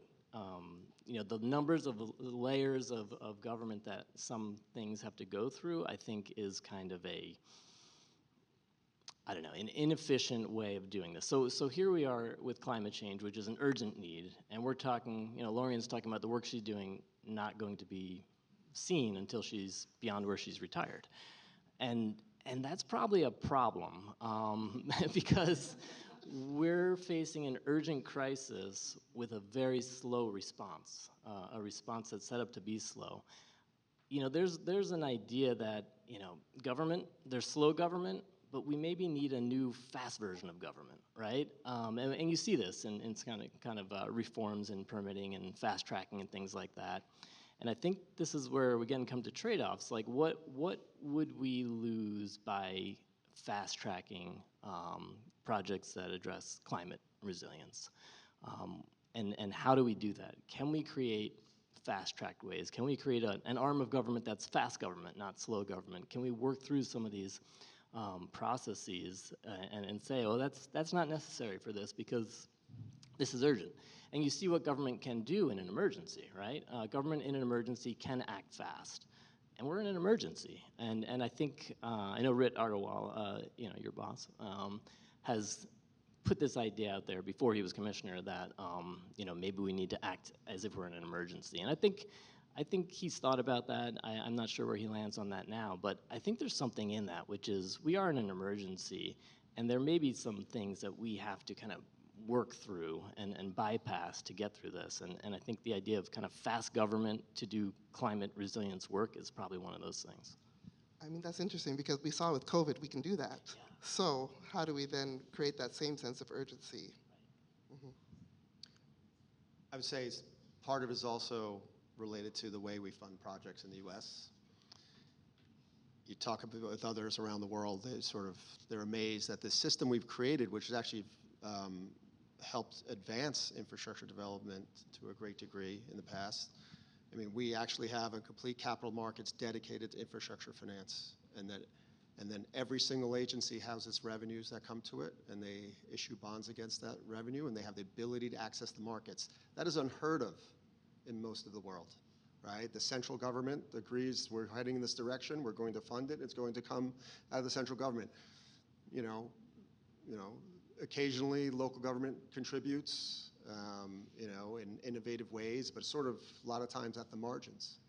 Here, Gateway Tunnel, right? We've been working with them for the last 5 years to line up the state of New Jersey's funding, which is coming out of toll revenues on the turnpike. Port Authority's funding contribution, which comes out of your airports and tunnels and the like. And then New York's contribution, which is coming sort of, from their general fund. 2 major grants from the federal government, 2 different agencies at the USDOT, and then a few other smaller grants. And all that had to come together to fund the $16 billion project for the Hudson tunnels.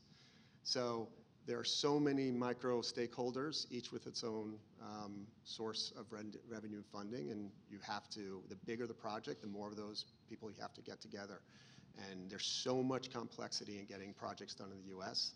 It has reduced the productivity of infrastructure, public infrastructure in this country. There's a lot of good that's come out of it, but it just makes it harder. So I have a question.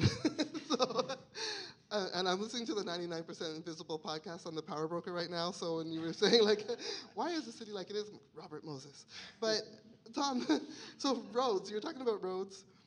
And is it not true that the DOT has this whole other sort of funding source that we don't have with water? And because of the way the Army Corps is set up, and by law they're required to do the coastal resilience, that funding isn't flowing to us the same way, right? No, that's that. They're at the whim of Congress to be appropriating on a project-by-project basis, right? The USDOT has discretionary grant programs, but they have the money, and then they get to decide, and you get to compete for those dollars. In coastal resiliency, you have to convince Congress that your project should be funded, and they will give the money to the Army Corps, who then, under current law, will build the project, and they won't just grant it to a local agency. There's some exceptions. They're trying to get out of that. Right. But imagine not only try to get Congress to build something, but then have the federal government in your backyard building these projects. So that's one of our big challenges, is that really the coastal resilience funding becomes political. And also the delivery of the implementation of the projects is a little bit out of our hands. It's a little, so we go through the Army Corps. We have a whole slew of studies, of plans that the city has worked on with communities, with our non-governmental partners, like FIDI Seaport, that we think are better than the plans that the Army Corps has. And one of the things we have to do is try to get the Army in their system, hopefully convince them to adopt our plan, and which is not a 20-foot wall, and to finance that. But we don't really have a pathway that's clear for how to do that yet. So it's the political process and the financing process that we're up against. Yeah, and there's, with the Army Corps, and you haven't mentioned this, but the Army Corps plan, right, dreamed up by the Army Corps with their internally, but there are 2 non-federal sponsors, New York State and New Jersey, the states and New York City, not a funding, but also a federal partners, non-federal partner. You sit at the table, they kind of make the decisions together, right? And that's, if you look at the Army Corps plan, the vast majority of what they're proposing is in New York City. It's a few other things in New Jersey, nothing up the Hudson, nothing on Long Island. It's New York City. And they, the idea that the Army Corps brings such largesse, such, what other thing can bring $52 billion potentially to address this issue? And that makes it very hard to say that you want something different. There's a reality that, the Army Corps is the big person in the room bringing the big dollars potentially. So why are you going to go up against the Army Corps and ask for something different? Because what they say is, well, if you do that, you're responsible for any costs over that. So there's something wrong with that system itself, in that they can get the big dollars, but then they dictate the terms. That's true to a point. I would say a lot of this is relationship building, and with our New York district, we do have a back and forth dialogue about what we want. However, there's only so much they can do because of their authorization. So it's the Army, and so they have rules, and they follow the rules. And so if we want something beyond that, for example, if we want the Army Corps to come in and build a parkland amenity on top of the raised portion of the coast, then that's something that the city is on the hook to pay for. But we really need federal support to finish the project to a point where it becomes a community asset, not just a flood wall barrier. And so I will say, the relationship is good. We're in a dialogue, but they too feel like, well, we'd love to do that for you, but we go talk to Congress, get them to let us do it. I think one other element, it would be great the way the city's been thinking about this, and those of you who follow the news in the MTA, right? Not only think about how do you fund these projects, but actually how do you create sustainable funding so that you can maintain these projects, right? And everyone knows, in New Orleans and levees didn't work and weren't maintained and so on and so forth, right? And so thinking about, that's one of the criticisms of New York MTA, and that we'll keep funding new capital programs, and then 5 years later they come back for more, right? And so can there be a long-term sustainable funding source so you don't have to keep coming back for more? And so let's just add that to the cost. We left That was piece my out. question. Sorry. You got it. And really governance too, right? Because you add a park and, who ends up, the city doesn't want any part of that. I want to make sure we have time for questions from the audience. Yes.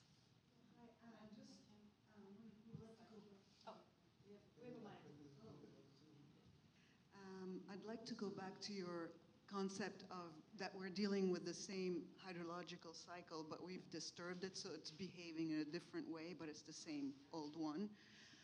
And, I've seen all the projects that you present. It's very interesting. They cost a lot of money, but is there anything being done in planning the retreat out of these flood zones? Because when you look at the map of New York, there are areas that can be flooded, but the ones that are not going to be flooded are much bigger. And there are I also saw that the Gowanus Canal was part of one of your projects, but there are dozens of huge buildings being built there in the floodplain. So I don't understand the concept. If you can explain. And then, that map exactly. And then, building 10, 15 foot tall walls, is it possible to lift anything up rather than bury them behind the wall? I think, so I really love when Rob was starting to talk about the water cycle, and, Ian talked about the energy, and it's neither created nor destroyed. I mean, the water is the water. It's the same system we've been dealing with for thousands of years, and the reason it becomes a risk is because we put ourselves in its way. And, in Ontario, where I'm from Toronto, and we have really strong flood protection rules where you're not allowed to build in the floodplain. And in a way, that built in a lot of climate resilience, because you just had more room. The Dutch are doing the Room for the River program where they're moving people out into floodplains. So this is riverine systems. Here we're dealing with coastal systems. The thing I noticed when I came here as well, I was looking at a map of all the sewer outfalls, and it was really striking to me that there were no sewer outfalls in the interior of the Brooklyn and Queens. It was like, where are the rivers? Because in Toronto, you'd see all these little fingers coming down to the lake and the outfalls going there. So we have altered this landscape in New York City to the max. And there's no going back from that now, right? Like I came in and it's like, well, can we just take out this huge swath of buildings and create these overland pathways for inland drainage when it rains? We can, and the coastal waters can come in, and it's a perfect solution. But I don't think we're going to be able to do that here. So this is where the choices come in, the trade-offs come in. We talk about retreating from the shoreline. There are, a study is being started by Paul, actually leading the mayor's office on housing mobility. And what are the principles we need to start developing to even have that conversation? When I was in Toronto and doing flood forecasting and warning, and I saw New Orleans flood, and then people moving back to New Orleans, I just couldn't understand it. Why would you go back there? But having now, 10, 20 years later, and been more involved in this field and working in different cities around the world, I understand better connection to the land, right? And so that just says to me that this is not about engineering and mitigation and flood. It is about people and sense of place. And we're not quite at that place where we can have a full-out, honest conversation about retreat yet, because we haven't figured out all of the options. There's studies that are starting. We haven't figured out what that does on a financial level to people and their property values. We haven't figured out what that does on an emotional and mental health level for people to be told you can no longer live here. And you know, there are other places around the country where they have buyout programs, and some people choose to stay, and like 90% of the community leaves. And you go and talk to the people that stayed and what their quality of life is now, and it's not the same, right? So we also have to think about communities and social experiences as we're talking about retreat and flood protection. So I don't know the answer. All I know is that these are definitely things that we have to come to grips with, and we have to start having these open conversations that are honest with New Yorkers, community by community. And part of the work that this office would like to do is, you know, a comprehensive coastal resilience plan that's based on a community segments, as opposed to just like, you know, this mile, this mile, this mile. No, this community, this community. What are we going to do for them? Just add to that quickly, which is that you know, buyout programs, which is the tool of retreat, were really designed for suburban homes, for single-family homes in places.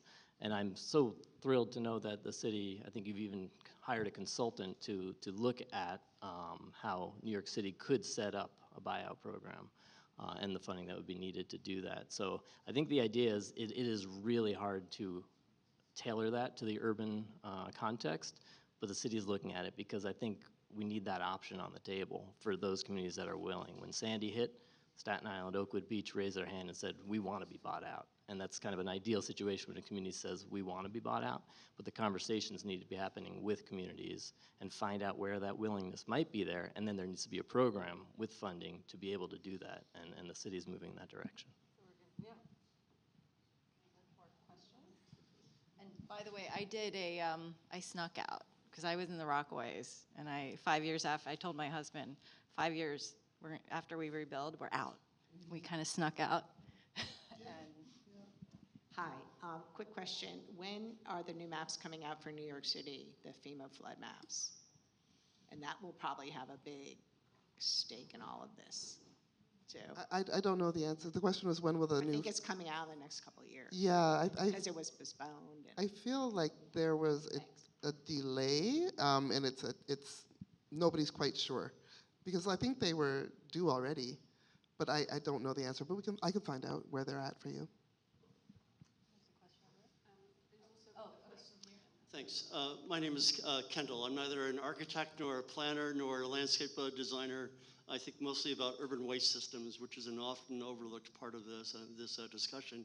But I want to return to the theme of this gathering and Ian's opening presentation about re-energizing the city. One of my takeaways from his presentation was about the and opportunities and thinking about and the city's energy system needs, which are tremendous, and whether or not there are ways to sort of link the resilience investments with the city's energy needs, whether through flood walls, whether through turning the MTA into a battery, turning the Gateway Tunnel into a source of energy, for example. Are there opportunities like that that we should be looking at? I'll try. I mean, you know, actually, I've been in the past few panels I've been at, that is a question that comes up frequently. So obviously it's an area ripe for exploring. I think someone had asked about, hey, if we're making Local Law 97, which is the city's kind of energy efficiency program, if we're making money for that to make energy efficiency, excuse me, improvements in buildings, why couldn't we pair that up with resiliency? So I think there's a nexus that you're touching on that is probably worth exploring more. And as we make investments and adapt places, why can't we also be thinking about what other things can be included in those adaptations? As an architect, I've been working for the past 10 years. What happens when we get past 10-foot sea level rise? And it's what I have seen in the world. it is dramatic. And the fact that we haven't really established what we do after the 10 feet just strikes to me as a heartbreaking issue. Because once you lose a certain amount, how do you move that? Every city has a personality. How do you get that personality out, not just a brick and mortar? I think that is the best question that we can ask as the Bureau of Coastal Resilience. Everybody is so, well, let me put it this way. I feel like this is a point of inflection for the city. We have been recovering from Sandy for 12 years and really heads down trying to learn how to build these things, have the right conversations. But now we need to face forward. And what is the next era of coastal resilience going to be? I think my last slide was, I don't know if we got there, but it's like, what is our relationship going to be to the coast? What do we want it to be in 2150 so that we can build toward, put the things in place? So what's the futures thinking we need to do?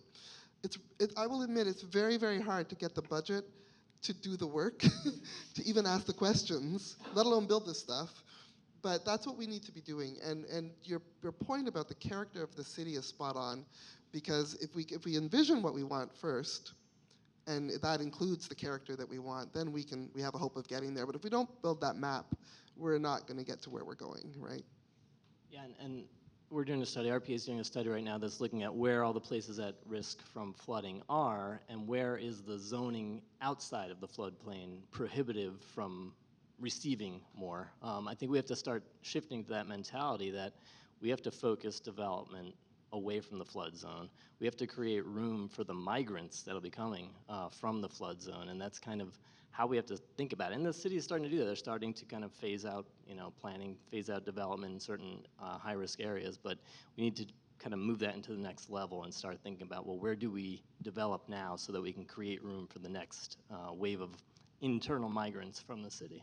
And bringing it back to the theme of this talk, the financial component of it, I think we have to do more in figuring out what the economics of that looks like, because we know where the water, we know how to draw the line on the map where the floodwater will go. That's the easy part.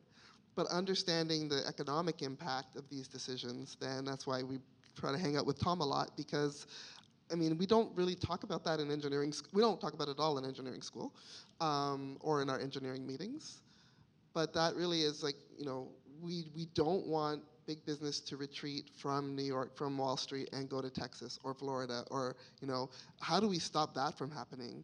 While we also think about the communities who are not as, don't even have the capacity to move, right? Because they don't have the financial strength. And so we have to build up strength in those areas so people have choices, but then also protect the character that we want. And then I think that, we have to get deeper into the economics. So we're going to have one more question. This question, I think, ties into the first question and the issue of buyout of flooded areas. Are there any, have there been any master plan activities, maybe for certain communities, for relocating either key land uses or key facilities? So it is starting. The Mayor's Office of Climate and Environmental Justice has just started and hired a consultant in the last few months to look at a mobility program, housing mobility. And then my role is brand new, so when I do a comprehensive coastal resilience plan, part of that will need to look at what you just described. Where is the critical infrastructure that we should be thinking about relocating? What are the what does a realistic future look like for New York? And then start to build the roadmap to get there. So I lied. One more. Just one more quick question. I'm a graduate student from Columbia University with a lot of ambition. As for the resiliency project, Lauren, you mentioned living with nature.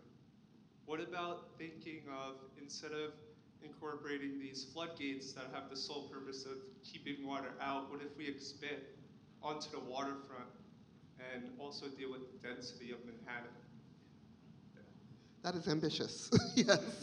I think we have to look at all of the different opportunities. And we talked earlier about the systems that we have to deal with and the protections that are in place that make the government so slow, the environmental Safeguards are one of those things that we, my background is from a conservation authority. I am all in on environmental protections, but it doesn't really allow us easily to build out into the water.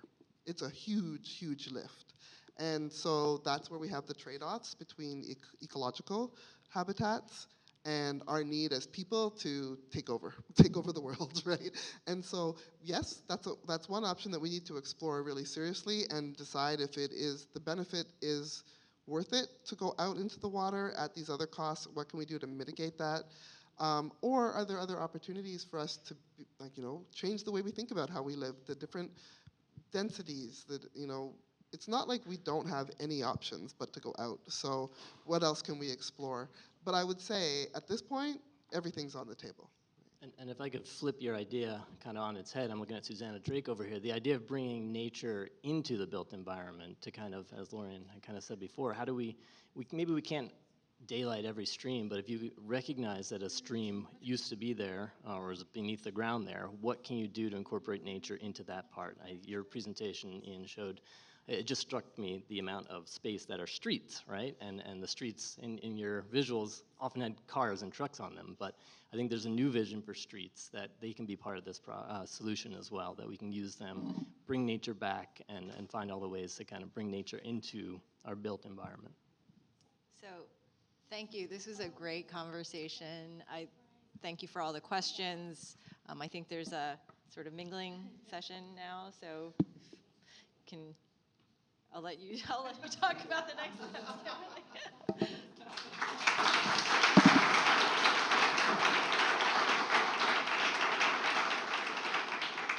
Okay, I'm just going to make a shameless plug right now. One of the things that I'm hearing from this panel is that you each have a lot of work and maybe not as many allies. I come from the business end of things as a landscape architect. We're always waiting for the RFP. We want to get ahead of the RFP. But I'm also the co-chair of our advocacy committee for ASLA, and we work very closely with AIA and others at both the state and the federal level. I'd love to find out if there are ways that we can help you get in front of our legislators and really pitch the things that you need to move the needle there to get us in a more proactive place. So shameless plug. Anyway, thank you again to our panel. We're going to take a 15-minute break, so you want to stretch your legs, check your email, bug these guys again. We'll see you back here in 15.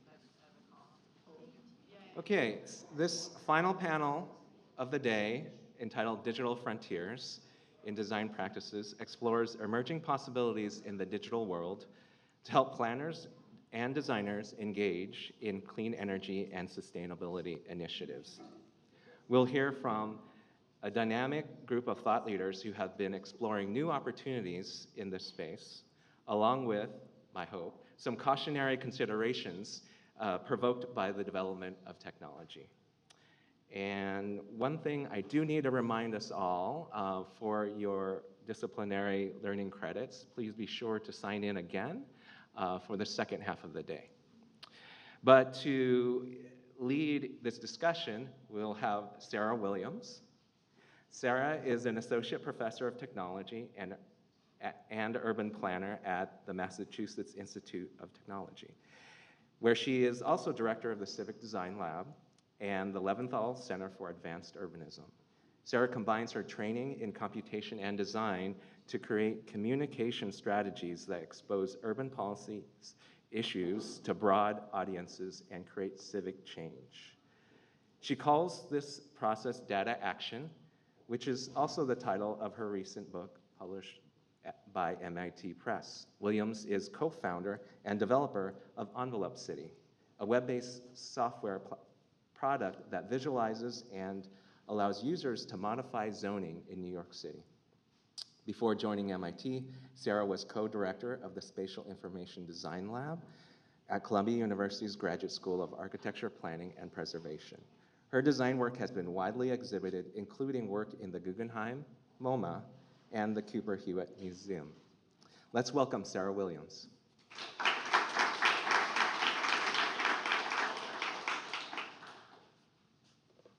Thanks, everyone. You guys made it till 3 p.m. on a Friday. Congrats. Thanks so much for being here. When we think about digital frontiers, I think what is on everybody's mind right now is this idea of generative AI. You can't get away from generative AI and what it means. And I think what's important for us to remember when we're thinking about generative AI as it relates to design practices is that generative AI is not actually true knowledge. It's based off of data, and that data that we collect about the world. So images, photos, and that data is collected for a certain purpose or reason. And not all forms of knowledge are represented yet in our generative AI systems. The knowledge, the images, the material that are available in generative AI systems are those that we seek to collect and know about. And so, what we can answer now with generative AI systems is based off of sometimes a biased or dominant narrative of culture. And so one of the things that I want everybody to think about is how can we include and be more inclusive in the data that is included in these systems. The second thing I want to take note to talk about, and what you're seeing is a video that we made at MIT that's talking about these generative AI systems. But one of the things that I want to take note to talk about is that generative AI is different from AI, right? We confuse these terms often, right? Generative AI, right, is taking a statistical representation of data, putting it into model, folding in upon itself, and trying to make a statistical prediction of what we know about the world or what we can see. Artificial intelligence, which many of the people here use in their own work, or well, the people that we will speak with today,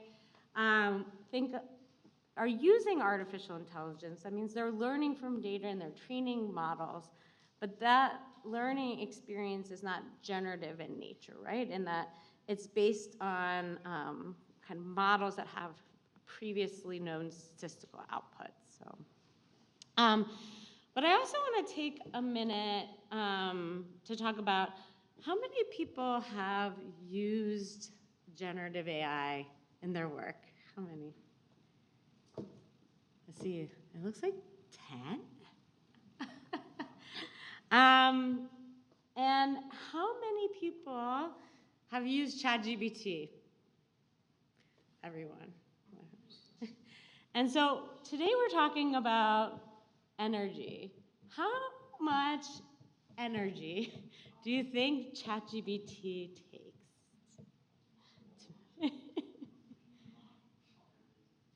How much? A lot? And what other kinds of resources does it take to work with ChatGPT? Does anybody have any ideas? What are those other resources? Yeah. You need raw materials, lots of silicon. Silicon, that's one. Back there. The copyrighted intellectual product of the world. The copyrighted intellectual, what we know about the world. Okay, that is a resource. What about environmental resources? Any? Water, it uses water. So I want to ask everybody, how much water does one ChatGPT request take? How much do you guys think? If I typed a ChatGPT request right now, how much water do you think it uses? Just guess. 700 gallons? What? 500 mil. Actually, that's about right. He got it on. It uses about 1 bottle of water. So every time you make a request in ChatGPT. Now, the problem with this is I'm making this estimate based on a data that is very unknown, right? We have some data centers that use a lot of water because they're in a hot climate and they need to cool water. They need to cool the generative AI system in this very hot place, so they might use more. And then other models, the models themselves might use more energy, and we're learning to tool these models and make them more energy efficient all the time. But when we look at ChatGPT, it uses 5 to 50 times more energy than a Google search. So when you search something in a ChatGPT model versus in a Google, like your normal Google search engine, you're using that much more energy because of the amount of training it takes to train that model. Now, I'm not saying we shouldn't use ChatGPT or generative AI, but what I'm saying is that we should encourage and help develop these systems to be developed in more sustainable ways. So when we think about in one day, when we're using ChatGPT, we're using right now the energy use of a small town collectively.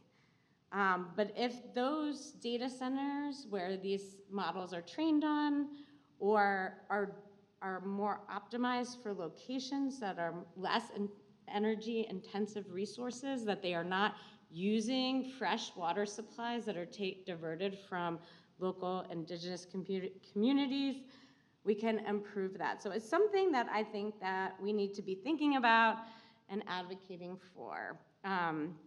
So for example, this is a Apple data center in Mesa, Arizona, and you can see that in this desert condition, it takes quite a bit to cool these data centers. So I really want us to think about, when we're thinking about digital frontiers of technology, and we're going to hear from our speakers today about the ways in which they try to decarbonize or think about the carbon in the environment, we also have to remember that technology itself has a carbon footprint, and that we should be encouraging a development of technology that reduces its carbon footprint, as well as reducing the carbon footprint in the materials and building materials that we're using. So we're all here to talk about energy and the digital frontiers in which we can understand and analyze energy systems. And today I put this panel together to think about this on different scales. So how do we understand and analyze energy at the scale of the city, at the scale of the urban design project, and at the material scale? And this is, I think, important whenever we're thinking about our work. So first off, Constantine Costa, did I say? Close. And I'll just introduce you. Constantine is an associate professor of urban science and planning and director of the Civic Analytics program at the Moran Institute of Urban Management at New York University. He also directs the Urban Intelligence Labs and holds faculty appointments at the NYU Center for Urban Science and Progress and the Tenham School of Engineering, and is affiliated faculty at the Wagner School of Public Service. Previously, he served on the founding NYU CUSP leadership team and designed and led one of the first graduate programs in urban science and informatics. Constantine's research leverages large-scale data and a range of computational methods to understand and drive change in urban energy and climate policy, neighborhood dynamics, and the impacts of urban development. He also looks at bias and fairness in algorithmic decision-making, and his work has been published in a broad range of journals and magazines, and I will invite him to come up now, and I'll do an introduction iteratively through. Yeah, I think he's going to help switch. Thanks very much, Sarah. Thanks for inviting me to the panel and that great framing for the panel. And that picture's not doing me any favors, so I'm switching onto the side. I've got to wear slightly different clothes too. So I guess I'm the one who's supposed to be talking about the city scale. So what I want to do is talk about some of my team's work using data and analytics to not only better understand the impacts of climate change, but also to really drive policy and behavior change towards a decarbonized or a zero carbon future. So, I mean, I don't think the framing around climate change in cities needs any more lip service here. But I think that, you know, the obvious issue is twofold. One is that cities, of course, face the brunt of the impacts potentially from climate change, right? It's where some of our most vulnerable populations live. We're dealing with sea level rise, heat exposure, all of the other potential downfalls or downsides or impacts from a warming planet. But also cities have the levers to actually do something about it. So this is really this interesting juxtaposition between having a lot at stake and actually having the tools and resources to do something. And so within this framing is kind of Plan NYC and New York City's 80 by 50 goal, which I'm sure you all are very, very familiar with by now. So this was back in 2007, the goal to reduce city carbon emissions 80% by the year 2050. And just to give you a sense of the importance of buildings in this scenario, buildings account for about 2/3 of this, right? So the citywide GHG emissions are around 53.7 plus or minus million tons of carbon equivalents. Buildings account for about 36 of those. So the main lever here is going to be how do we deal with our buildings? And the focus has been very much on our existing buildings, you know, the 1.1 million buildings that are already built in New York City, less so the 2% of the building stock that actually gets built every year. But of course, there's a lot of new policies focused on new buildings, but the focus of our work is on existing buildings. And New York has crafted what has been a suite of policies that have been replicated around North American cities, around how to think about using data to not only drive market transformation, drive better decision-making, more informed decision-making, and then to drive really targeted and more evidence-based policies. So this started in 2009 with the adoption of Local Law 84, which is the energy benchmarking requirement. Now applies to all buildings over 25,000 square feet, so roughly 50,000 buildings in New York City. But this accounts for about half the carbon emissions of all buildings in the city, just among these 50,000 or so. So a tremendous resource, not only and surprisingly simple. You know, just asking buildings how much energy they use. It's something we think we should really know. We didn't, but now we have 15 or so years of that data, and it's a great resource. Local Law 87, similarly, was an audit requirement, so these large buildings have to do audits once every 10 years, and then I think most impactfully in 2019 was Local Law 97, which is setting the carbon emissions caps for buildings. And of course, like I said, what happens in New York tends to spread. So the policy landscape around these benchmarking laws, around these data-driven kind of policies, has taken hold in pretty much in most major cities across the US, as well as a whole host of small towns and states. And the Local Law 97, or what we would call building performance standards, are starting to grab a foothold in places as well. But New York is, again, kind of on the forefront of that. So there's a lot of interesting opportunity to figure things out here and replicate, hopefully. So this tends to focus on data, and what's interesting about data in analytics in this context is it's not just about the fancy algorithms, it's about the data itself. It's just the fundamental knowledge and information that we didn't have. How do we get it? How do we understand it? How do we understand the biases that are embedded in it? And then how do we propagate through building models, building outcomes, and then using that to make better decisions on the back end? So with Local Law 84, this is just an example of Local Law 84 report. This was how it comes in spreadsheets like this. So the first challenge, of course, was if we're going to make better decisions, how do we use this to make better decisions? Now, we could ask building owners to go in and find their BBL and see how they're doing and find other comparable buildings, but that obviously isn't a very useful tool. So the first thing is to take that data that's coming in and integrate it with other data resources that exist in New York. And New York happens to have an incredible amount of data resources. So one of the things that we're starting to build and have built is this kind of data repository. We're pulling in all this information about a city or about a building in the city that might help us understand more about how it uses energy, why it uses energy the way it does, and how do we drive it to a lower carbon future. And so one of the first things we did was to develop a tool that would make this information more accessible, more interactive, more transparent. So you could go to this website. It's much better than the still version of it here.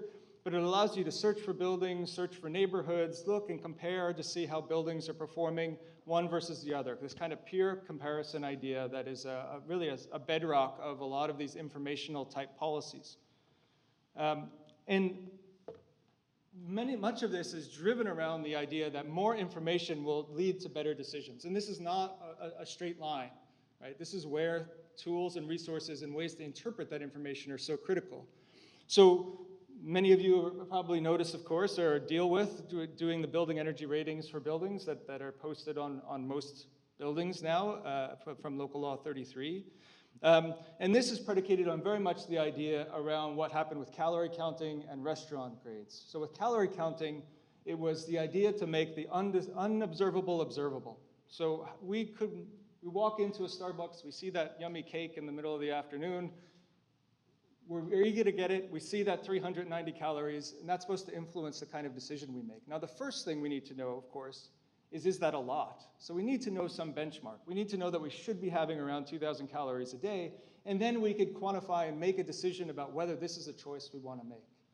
And similarly with restaurant grades, we can't really go around the back alleys of all the restaurants and see how clean they are. So this is a way about making this thing similar to energy systems in a building, making it discoverable to a wider audience. So now that we've had so many years of this, one big question was, do these informational policies work? Do these nudges work? Does just providing better data and more information actually change outcomes? So we've done a lot of research both on just looking at energy reporting and then also energy audit requirements. And what we found is just a modest effect. It's in the range of 4 to 5% reductions for buildings that are reporting and are going through an audit versus buildings that didn't. So one of the things here is that these policies are really important from the perspective of the new information that's gained, but maybe not so much for kind of driving that change. And this is where Local Law 97 now comes in, which is creating these targets that buildings have to hit. So it was the idea of driving the information or presenting the information, giving some tools and ways of understanding that, and then creating these targets for people to reach to. Now, a really other exciting piece about having all of this data is that we could ask and answer a whole new set of questions about things that we might be interested in, things we didn't even know we should be asking potentially. So one was to start to look at what's happening in our subsidized housing, what's happening in the low-income housing stock that faces cascading challenges, not only of energy inefficiency and potentially high carbon emissions, but also air quality and other heat exposure problems, other challenges that these vulnerable populations are facing. So we started to be able to look to understand why, a wealthier co-op on Park Avenue and a subsidized housing project on the Lower East Side, why similarly situated physical structures have such different energy consumption patterns. So we're able to kind of begin to explore some of those. And similarly begin to unpack, as we start to pull this together with utility bill data, what's the impact and what is the cost burden associated with energy? So we think a lot of energy in terms of carbon emissions, of course, in terms of kBTUs, but it's also a cost. And if we think about housing affordability, we think about transportation, we think about rents, we don't often think about energy in this country. But energy is a significant burden, especially for the lower income populations. And so we're able to kind of dig into this question a bit more. So as I mentioned, one of the main projects we're doing now around Local Law 97 is actually using all that audit data to build AI-derived models, machine learning models, so that we could reduce the cost around understanding what measures you can do, what retrofits you can do to improve the efficiency of that building. What are the best things to do for a particular building type? How do we streamline that process? How do we reduce barriers to that process? So it's just another tool in the toolkit, hopefully to kind of reduce the friction around getting to a lower carbon future. And then, well, I'll skip over this for a sec, but if we could use, as I mentioned, kind of pulling back all this data together, ask and answer some other interesting questions. So this is taking LiDAR data from the city.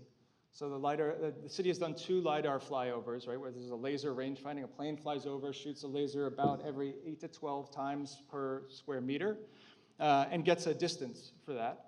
But we're able to recreate the morphology for every building in New York City and look at how things like how exposed surface area and the volume of the building influence energy consumption and carbon emissions. And being able to do it at scale instead of anecdotally on a few buildings or using building models to do this, using actual information, actual data. And then taking this a step further, we've been working with the UN and others on building hourly block by block carbon emissions models for New York that we can then generalize and take to other cities so that we could actually track this both across buildings and transport at a much higher degree of resolution, a much higher level, so we could, again, ask and answer different questions, but also think about how we target policy, how we really understand what's happening on the ground across the diversity of an urban landscape. So I'll stop there. Thank you very much.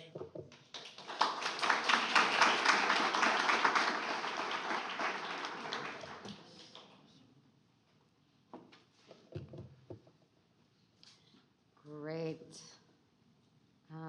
Let's see. All right, so Alejandro Fuentes is joining us to talk about the urban design scale. And Alejandro is a researcher, trained as an architect and an urbanist and a technologist. He graduated from the Technical University of Madrid and Vienna, and he integrates advances in computer vision and machine learning to develop projects aimed at high sustainability and circularity goals, with a focus on the impact of urban form and human comfort. Alejandro has built his career in prominent European firms where he leverages his expertise in digital technologies to drive systematic change towards a more sustainable future. He has lectured, among others, at the Bauhaus, University of Melbourne, Politecnica di Milano, and Spazienza University in Rome. Currently, Alejandro holds a fellowship at Cornell University, and he is a researcher in the Environmental Systems Lab, pursuing his PhD on correlations between decarbonization trends and urban design parameters. In addition to his role at Cornell, he is a lecturer in design technologies at the Faculty of Architecture and Built Environment at TU Delft and at Ames Institute in Amsterdam. He contributes to UN Studio's digital innovations team, leading the development of decarbonization and digital projects. Thanks so much for joining us, Alejandro.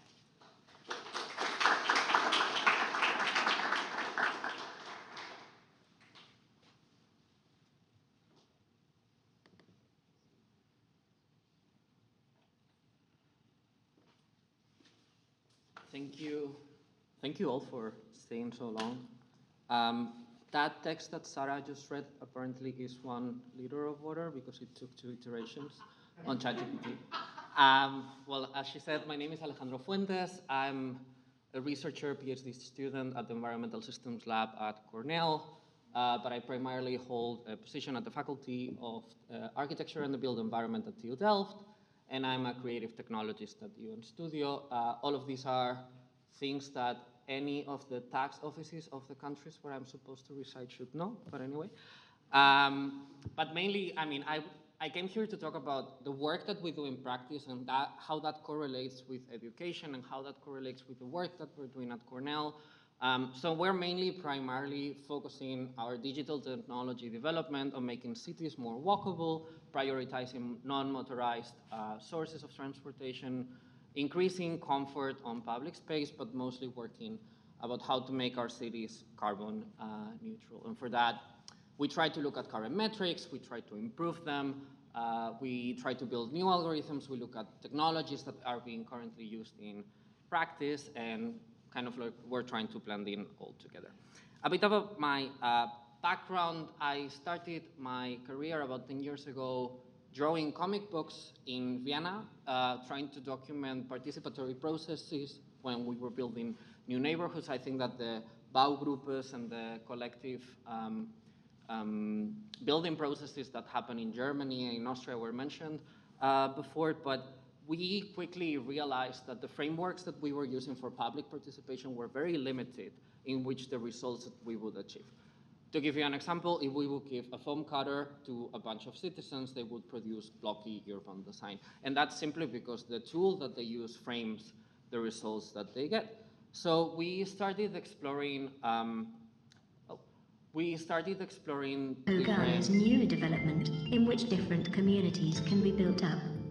At the same time that the highly shouldn't have noise.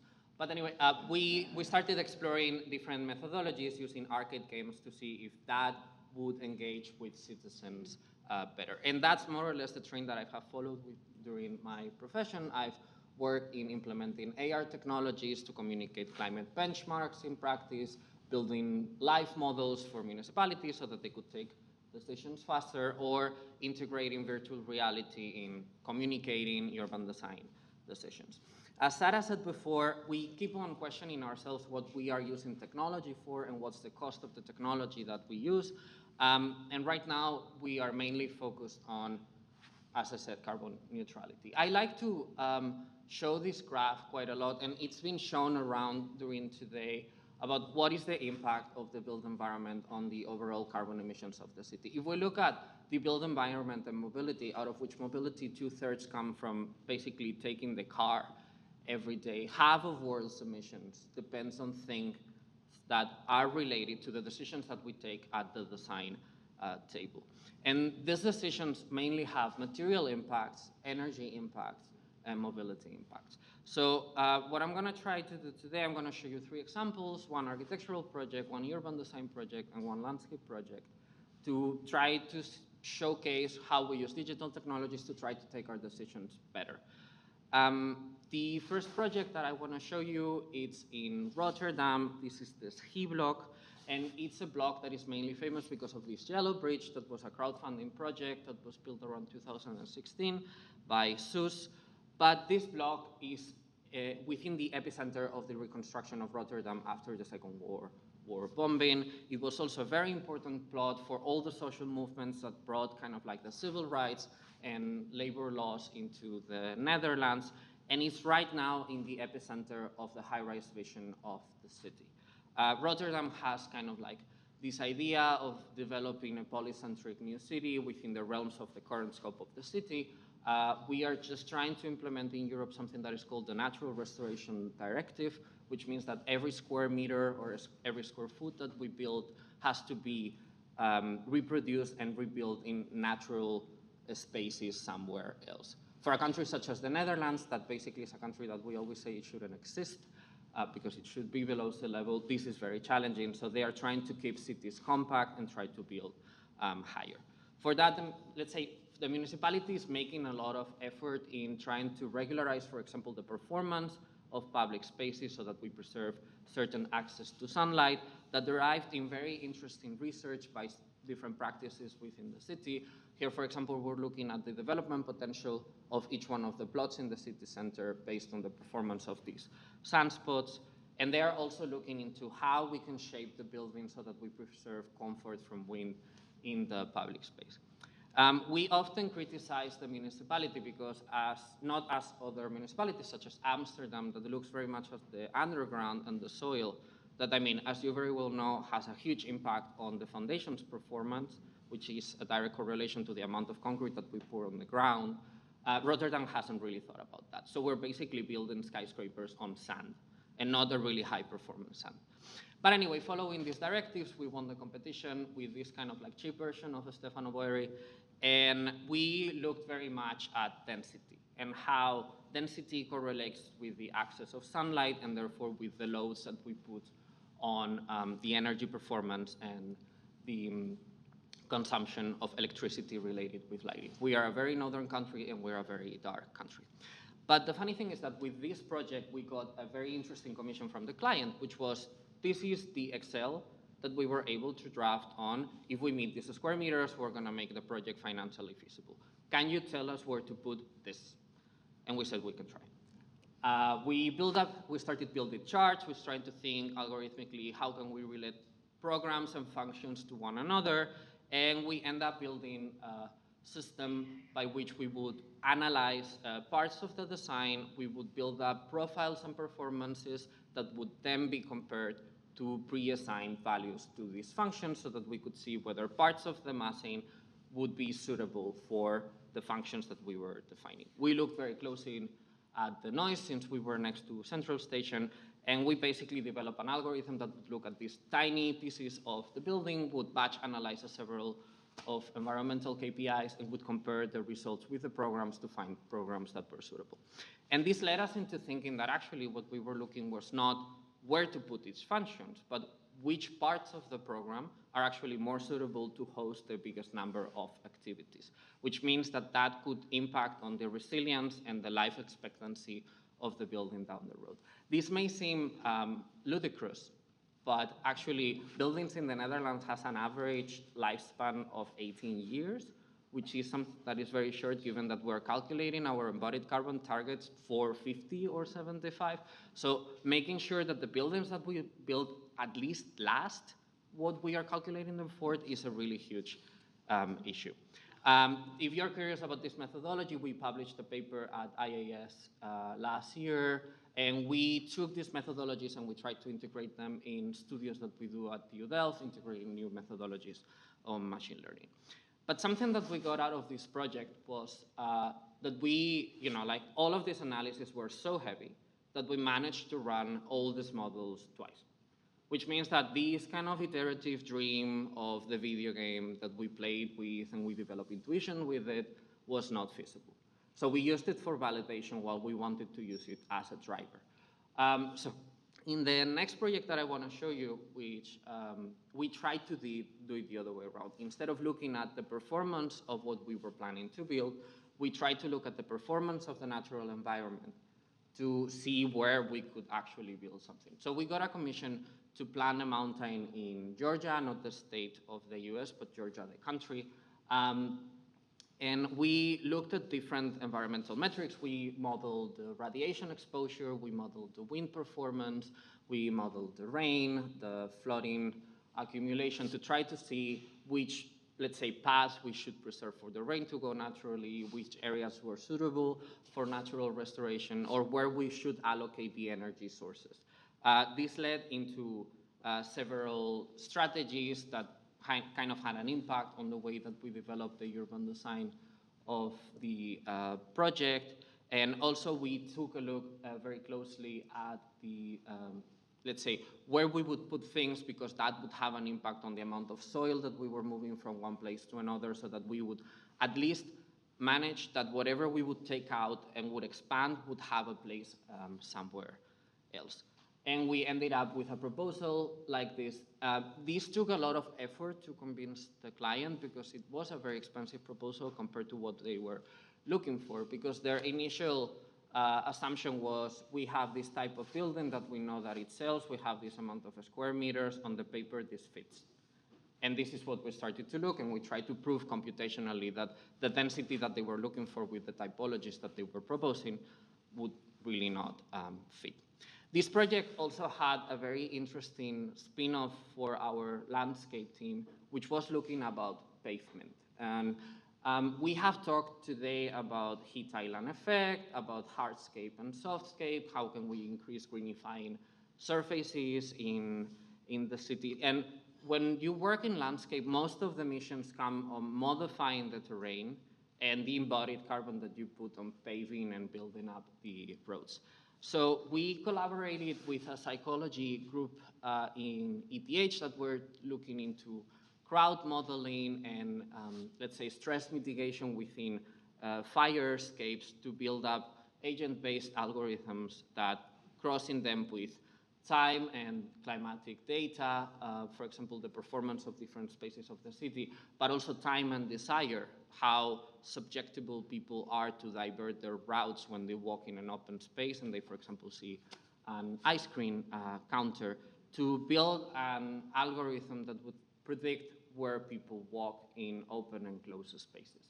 And I'm sure this is not the first time that you see it, but it was very important to convince our designers that this was a tool that they could use and that could inform their design. So we built up a mock-up showing how people behave at the entrance of the office. You can see I'm the last, honoring my Spanish nature. But this was very interesting. This was very interesting because we ended up building different models that would look at, for example, the open space in a landscape project, how people would behave in different moments of the week. That would go to the landscape department. The landscape department would propose a pavement structure, and then we would benchmark that to try to minimize the area that we would pave. I work for an office in the Netherlands that is called UN Studio, and we mainly do these type of projects. We do glass boxes that get heated up and lose a lot of energy in winter and basically require a lot of effort for operating. We just follow a cultural trend on how office spaces and how high-rise should look like. But we're trying to change that. We have a 2030 agenda, and I bring you today what is considered by our designers our crown jewel in sustainability. This project is called Keyclose and is the headquarters for ArcelorMittal in Luxembourg. And we won this competition based on the assumption that we would reduce with this design 80% of embodied carbon versus building as usual, which is in Europe 1,000 kilograms of CO2 per square meter. By the way, I apologize because most of the numbers that you're going to see here are international units, so they may not send anything to you. These were the features that we got in the zine, and my favorite part about the zine are the comments, because people are usually extremely mean. So, so they were making all sorts of comments about how a building that was fully glazed could actually perform operationally good, how this was not Dubai, and maybe it would make sense on a cold climate. My favorite comment of all was from Johan, who said that it could have been funny if it hadn't been so transparently pathetic. The funny thing is that, I mean, they have a point. If you look at the render with which we won the competition, and you look at our building compared to the rest of the buildings, I think that it's very easy to see the distinction between how things are built in Luxembourg and how we were proposed them to be built. We follow a very strict protocol about modeling radiation, modeling incident radiation. We compare that with internal regressions on how the ventilation systems work and how the thermal mass of the building dissipates the heat, so that we can get very precise data per facade on which moment of the year we're going to get per panel overheating risk. So we model how the heat moves around the building that inform the design, and we were able to allocate where in the building we might get this kind of overheating risk, and we could plan motorized systems to avoid these kind of things. But going back to our comments, we also got questions about this 80% target. And Alexa asked, how could you achieve such a reduction when business as usual is this? There were people that were commenting that maybe they, like we were saying that our footprint was smaller because we were reducing the ground floor. This was very good. But actually, the main driver for this project is fire and fire regulations. And I'm sure that this is going to be relatable for most of you that work in practice. In our experience, we have had very bad surprises when we apply fire regulations. And when I say surprises, I mean 20% more embodied carbon, simply because we were not taking into account these kind of things. So we looked into keeping the building low by using very efficient material packages that would allow us to keep the building short. We looked at our own statistics on how the carbon footprint grows by height based on different structural systems. But the main thing that drove our project was the parking. We had a client meeting in which they told us, these are all executives and management. They drive Range Rovers, don't do small parking spots, or they will take you to court. So we followed their advice, and we planned for Kim Kardashian. And we looked at how the material performance of different structural systems were applied by the span. We ended up having to choose something that was not bio-based.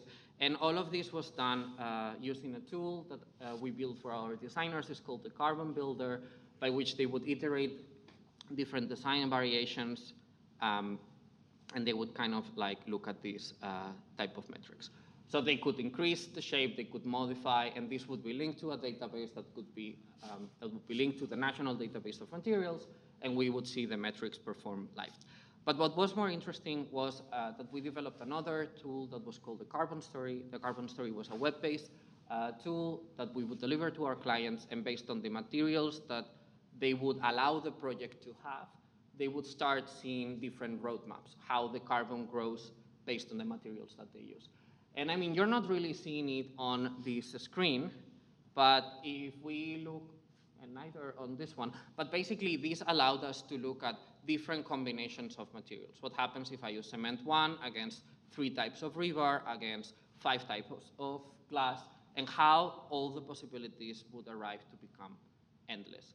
And this kind of at least made us win the battle with the client on that we were doing our job and that we were looking at the data, at least. But this led us into questioning how we apply the methods and how we can use, for example, machine learning to understand the data trends better to try to inform our designs. This is something that we are trying to apply in education. We are using hyperparameter frameworks to teach machine learning to new students. We're also trying to use these methods to calibrate our mobility engine so that we can score better the performance of our urban grids and our urban fabrics. And we're also trying to understand what's the impact of an increasingly heated environment in the energy performance and in the energy scores of our buildings. If you want to help us with our work, I would love you if you could scan one of these 2 QRs. It would let into a survey that would feed a database on which we're trying to understand what's the know-how in current practice to maybe organize a symposium back in Cornell. And with this, I finish the presentation. I hope that this was instructive.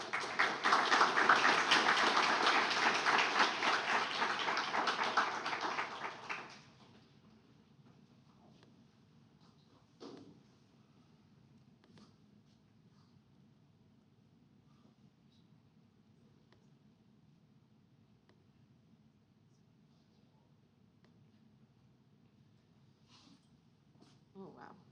Somehow my bio for you is not in my notes, but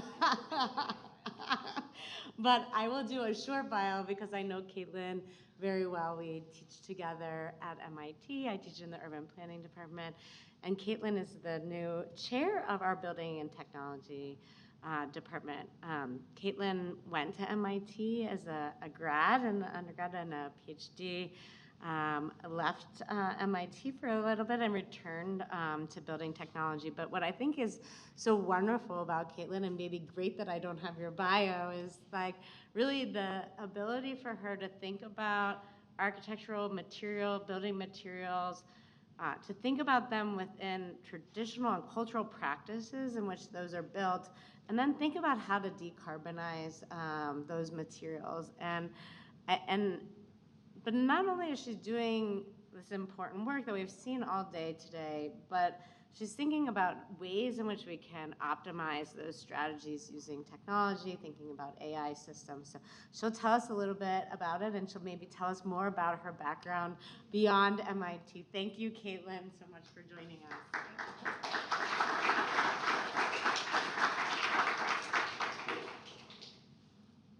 All right, hi everyone. I know I'm the last talk of this panel before the keynote, so I'll try to keep it exciting, although also serious, because we're focusing on this important topic. As Sarah said, I'm a faculty member at MIT in architecture and civil and environmental engineering.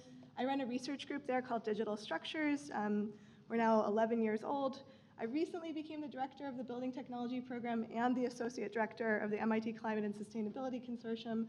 So I'm very tired, but I'm very happy to be here with all of you. The work I'll share today is mostly related to my research group, Digital Structures. We're an interdisciplinary group at MIT across architecture, structural engineering, mechanical engineering, computer science, mathematics, and we're united in an interest in discovering new forms in architecture and engineering inspired by performance and also human creativity. And we're also motivated by the same thing as all of you, the climate crisis and the built environment's role in it. I'm going to show a different statistic here than I think we've seen so far. Of course, we know that buildings are 40% of total greenhouse gas emissions, and embodied carbon is a larger and larger percentage of that. But what's also really notable about embodied carbon is that it varies drastically across buildings. And this is a really interesting result from my colleagues 10 years ago who were looking at embodied carbon in buildings all around the world, and they were looking, for example, at Olympic stadia. They found that the Beijing Olympic Stadium from 2008, the Bird's Nest, has 14 times the embodied carbon per seat in the stadium than the London Olympic Stadium in 2012. So not 14% difference, 14 times different. That is unbelievable, right? You wouldn't have two cars on the highway that were both legal to drive that have a 14 times difference in fuel economy, and yet this happens all the time. This is an exemplary case, but when we look at all of the data we have about embodied carbon across buildings, we see very similar trends in huge variability. It's not just a question of materials. These two buildings are made out of the same material. They're made out of steel. It's the structural material for the stadium. It's really a question more holistically of design, how those materials are wielded spatially to create form. It's a complex, kind of interwoven network of structural mechanics, of architectural design, of detailing, of construction. Many different stakeholders are involved, which is why this is so challenging. But it also means there's a lot of opportunity. We don't have to be at the 14x, we could be at 1x. And both of these are buildable today. There's a huge amount of effort and research on embodied carbon and interest, I think, in both industry and in academia. This is from a study we recently published looking at academic literature about embodied carbon in buildings, in particular in structural systems, and different levers that people are proposing to mitigate or to reduce them. And first of all, I think what's remarkable is the dramatic increase in knowledge and peer-reviewed studies that people are producing on these topics. The other thing that's remarkable is the wide variation of choices. In fact, it's confusing. Which one should I do? There's so many different things I could try. In my research, I'm interested in a lot of these ideas, and I'm also interested in quantifying the relative impacts of these different levers.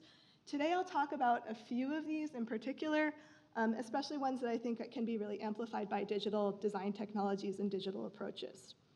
The first thing we need to do to understand embodied carbon is to understand how to quantify it. And as you know, embodied carbon is related to the industrial processes used to produce materials, but it's also related to the amount of material in a building. So we've talked about that earlier today in the earlier panels. If we can reduce or not build at all, that saves a huge amount of carbon, no matter what material we specify. These are tools where we start to study these interactions that we built in my research group that model buildings at the full scale, but in a way that's relevant to conceptual design or sort of ideation, where we're testing what the interrelated effects are of geometry, material choice, typology, structural action are on the total bottom-up embodied carbon values that we can predict by doing finite element analysis and structural analysis to appropriately size all the elements. And already we can start to see very, very significant savings really through design levers, again, that we have today.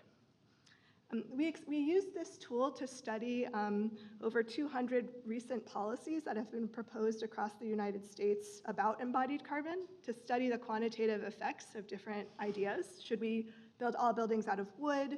Should we do buy clean and modestly reduce the carbon intensity of the individual materials?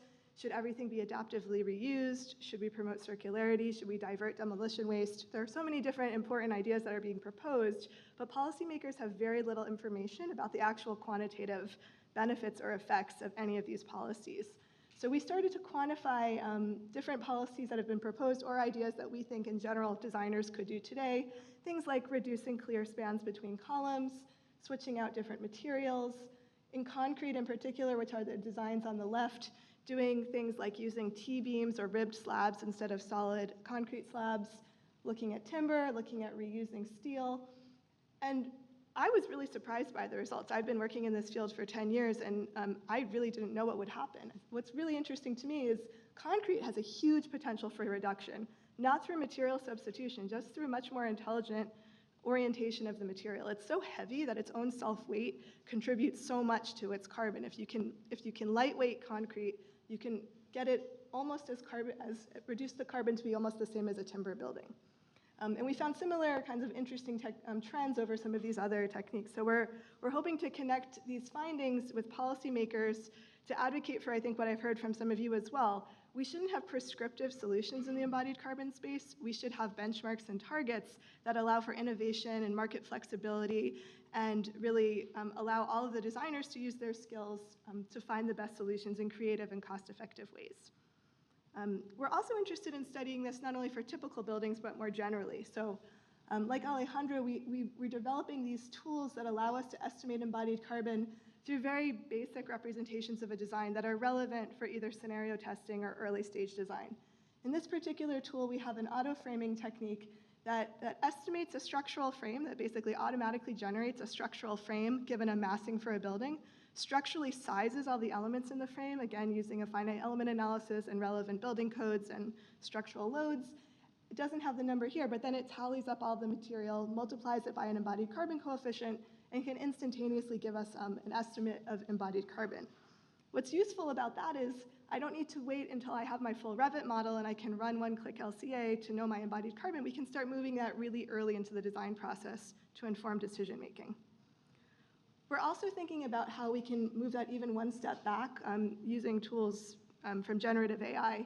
This is a model that we're building that has a single parameterization, so a single kind of fixed length vector representation to represent all building masses in the world. So we trained our own model with thousands of possible building massings from a data set that we synthetically generated. And then we built a generative model that interpolates across it and can generate new models or new designs for massing in between. This could allow us to optimize over an entirely kind of the design space of all possible buildings in the world, and then we can do that auto-framing for every single one to start to understand not only embodied carbon, but other things that we can measure from building models. So this is kind of my work at the building scale level. I'm gonna switch now to kind of some more speculative work in circularity. But if you're interested in any of this work on carbon estimation for early stage design, I'd love to talk more. The other area of my work that is really much more speculative but very fun is thinking about circularity, and we've heard about this quite a bit as well. Salvage, can we make use of material we already have? Can we divert waste for functional purposes?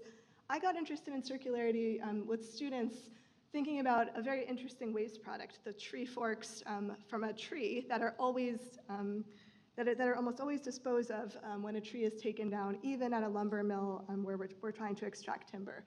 And that's because these tree forks don't really have any functional purpose in most wood that we use in architecture. They have knots in them, they're complicated geometrically.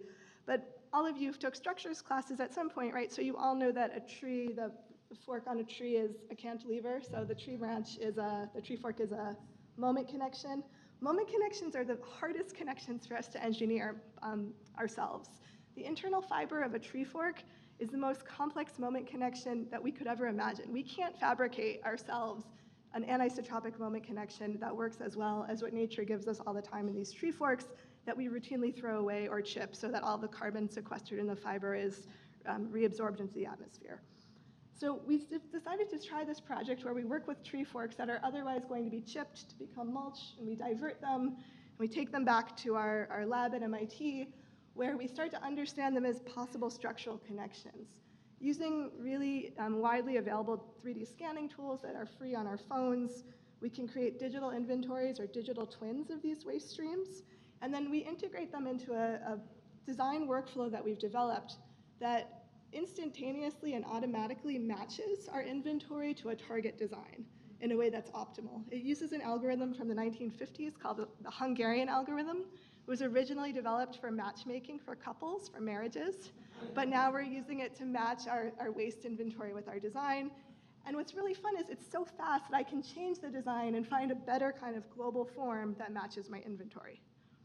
We've then been experimenting with how automation in fabrication could help us work with irregular inventories in a fairly industrialized way. So even though every tree fork is different, we can automate the toolpath for the robot to debark each one in a fairly streamlined process. And then we end up with this kit of parts, like a Lego set, that's very irregular. Every part is different, but we don't need any fancy measuring tools or anything on site. All of the geometry is locked into the orientation of the fibers in those tree forks and informs the assembly, which can be done by some very inexperienced graduate students. I'm just kidding, these guys are experts, but not a professional construction crew in a pretty short period of time. So we're excited about these new approaches to circularity, not only because it's good for the environment, but I think it's also kind of produces a new way of thinking about architecture and design and bringing kind of the influence of what we have available into what we want to do. We've continued to explore this with other technologies, so things like mixed reality and augmented reality instead of robots can make dealing with these irregular parts more tractable. These are obviously in our kind of academic environment with students, but we think this has relevance to real scale construction as well. Here we're working with tree forks. Sorry, this is kind of a blurry slide, but we're starting to think about new kind of typologies and ways that these shapes can be combined. Because these tools are so fast, it allows for a lot of creative ideation. So our inventory, our digital twin, is kind of automatically allocated, and the design is jittered around to find a better solution. We use these AR tools to construct a very traditional timber joint that's traditional in woodworking called the scarf joint.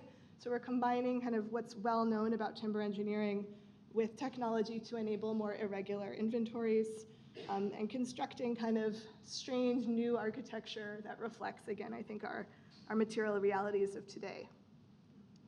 The underlying framework that we use technologically to support the design with these irregular inventories is really general, and we've been teaching it in classes at MIT for the last 5 years or so.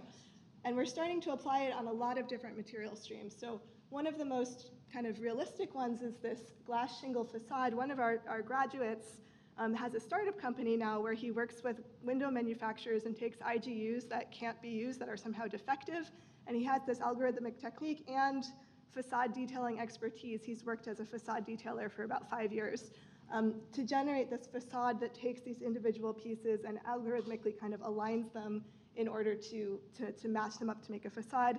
You could potentially spec this right now if you're interested. I'm happy to tell you about his company. But we also have other kind of more speculative work, like using concrete rubble that we post-tension together into efficient trusses, et cetera. We're also thinking beyond salvage. We're also interested in circularity through design for disassembly, as some of you have suggested as well. And we were approached by a partner, by Wholesome, who is interested in thinking about concrete circularity beyond crushed aggregate, beyond sort of severe downcycling. What would it mean if we could reuse concrete without diminishing its capacity at every use? One of the things that probably means is precasting, so we definitely did that. But we wanted to do something beyond sort of obvious large precast elements. We wanted to do something flexible that promotes versatility so that the same really simple kit of parts could be used to make lots and lots of different things. We think versatility is really important to promote circularity so that the parts have as much value and as much potential as possible. So this pixel frame system uses these individual petals that combine into different types of cross-sections to make columns and beams for structural frames for buildings. All the pixels have the same geometry, but they have different strengths, and therefore different amounts of carbon embedded in them. And we can then allocate different strengths of pixels and where they're needed structurally within a building. And our idea here is, again, balancing a kind of efficiency up front, so the cross-sections are very efficient even for first use, but also modularity so that we're kind of maximizing the versatility and reuse potential, and also the adaptability so that one system of parts can make lots of different things. This is a large-scale data project in which we designed these individual parts by simulating hundreds of thousands of buildings and looking at the moment and shear diagrams and millions of beams and columns, and then use that information to decide what's the kind of palette of pixel strengths that we should have.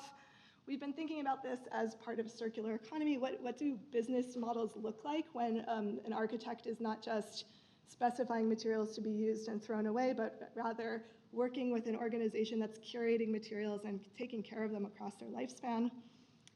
The pixel frame system is very competitive. It's much, much better than a reinforced concrete system, even for first use. So even if it's never used circularly, even if we just use it once, it's more than 75% less carbon because of its intelligent geometry and post-tension design.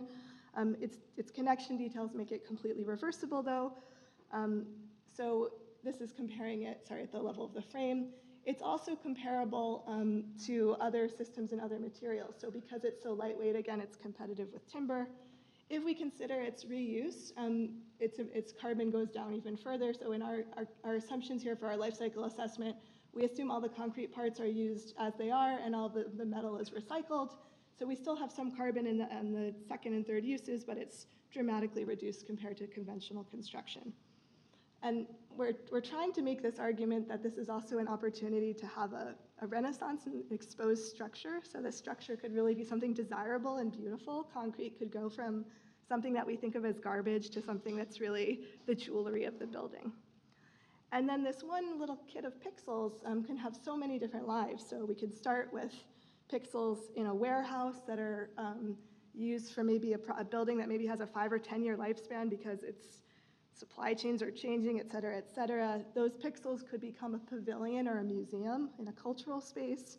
And then they could go, for example, to become a structural load-bearing frame around an existing, maybe in an adaptive reuse project around an existing core.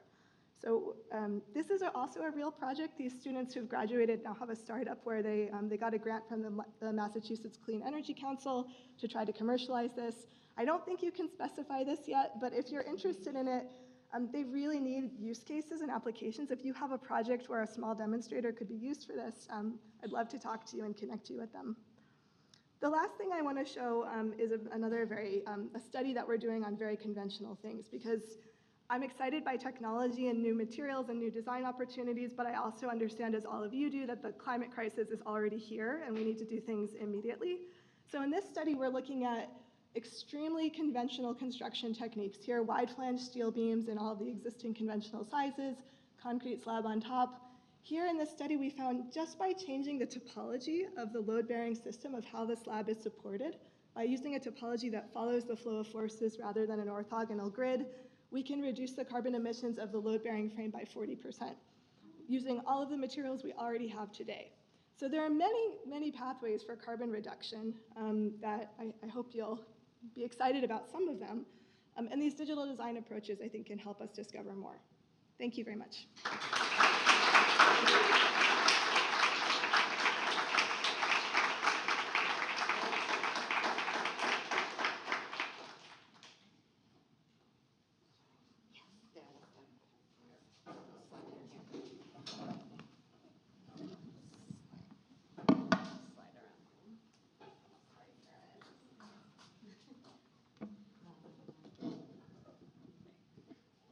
Chair is a little high for me. So super interesting.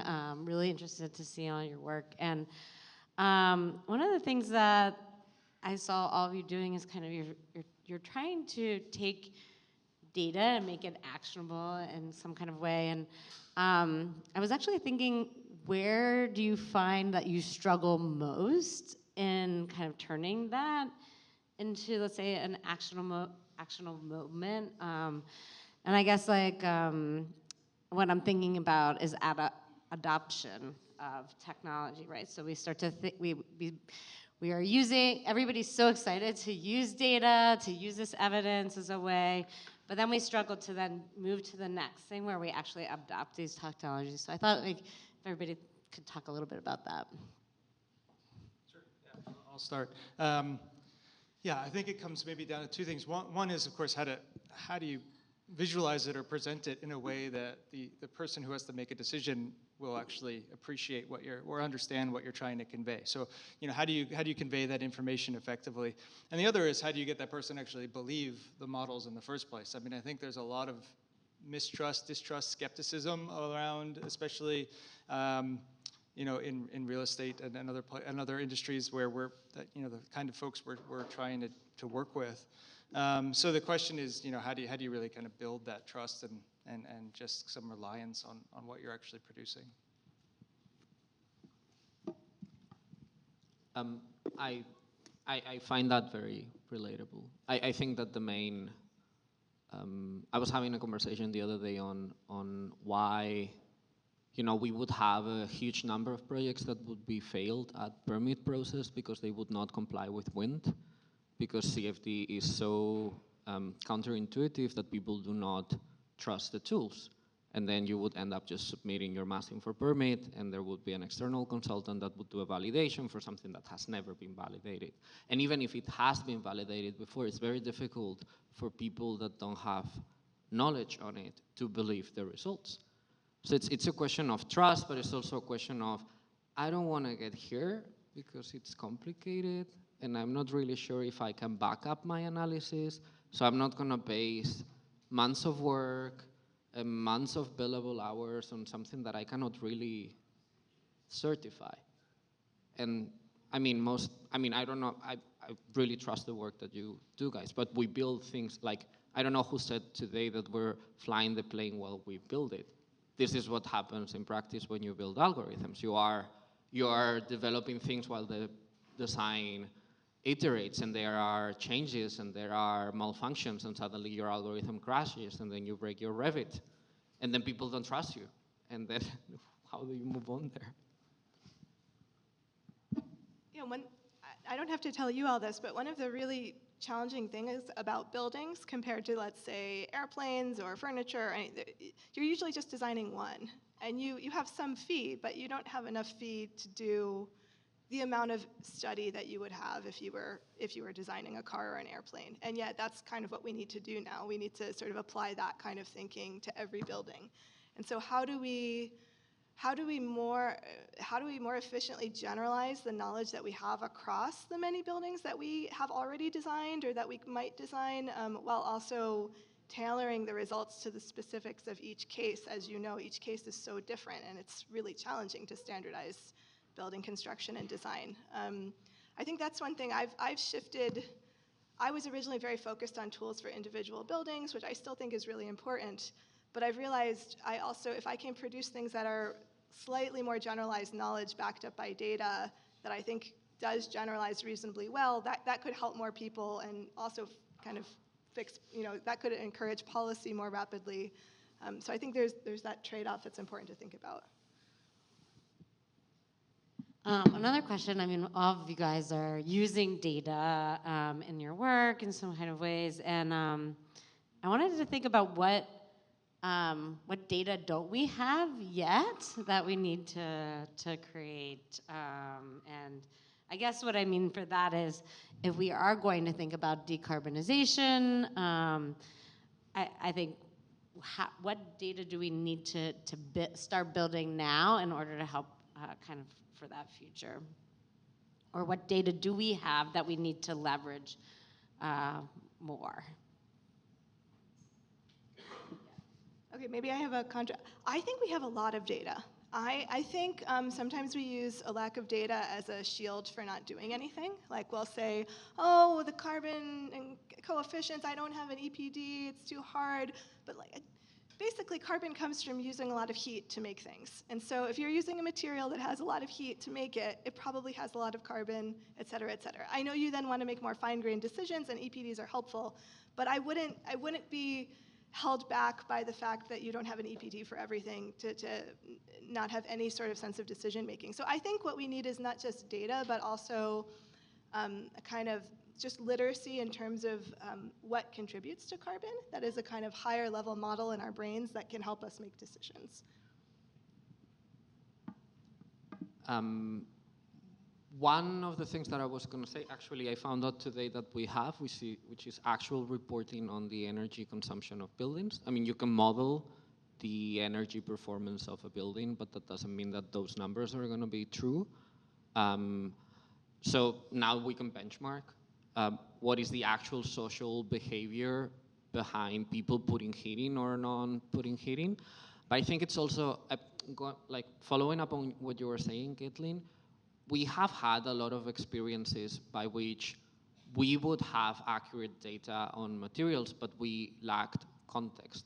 So, for example, I was not aware that better performing cement casts slower, and it's an exponential time increase, which means that maybe your skyscraper or your building finishes a year later, and then your financial model behind financing that project collapses because you cannot afford losing 1 year of rent, for example. And that's because nobody thought before, oh, maybe I can correlate the material with the time that this specific system takes to be built, for example. So I think that there is a lack of feeding between phases and between expertise. Yeah, and I think that another piece of this, I think, also building on Caitlin's point about that we have a lot of data, is the value of kind of integrating across these different silos where the data tend to live. So, you have in New York, for instance, in many cities, lots of different agencies that are all collecting lots of different interesting data for very different purposes. They live in different places. They have different definitions. So they don't talk to one another very well. But once you start to piece all those things together, once you start to connect the energy data with the tax information data about a building, with the occupancy data about that building, with its building form and morphology and facade characteristics, then you could start to really dig into it in a lot of different ways. And so I think anything we could do to kind of move that forward is really critical right now. Great. I think I want to open it up for questions from the audience. Yeah. Yeah.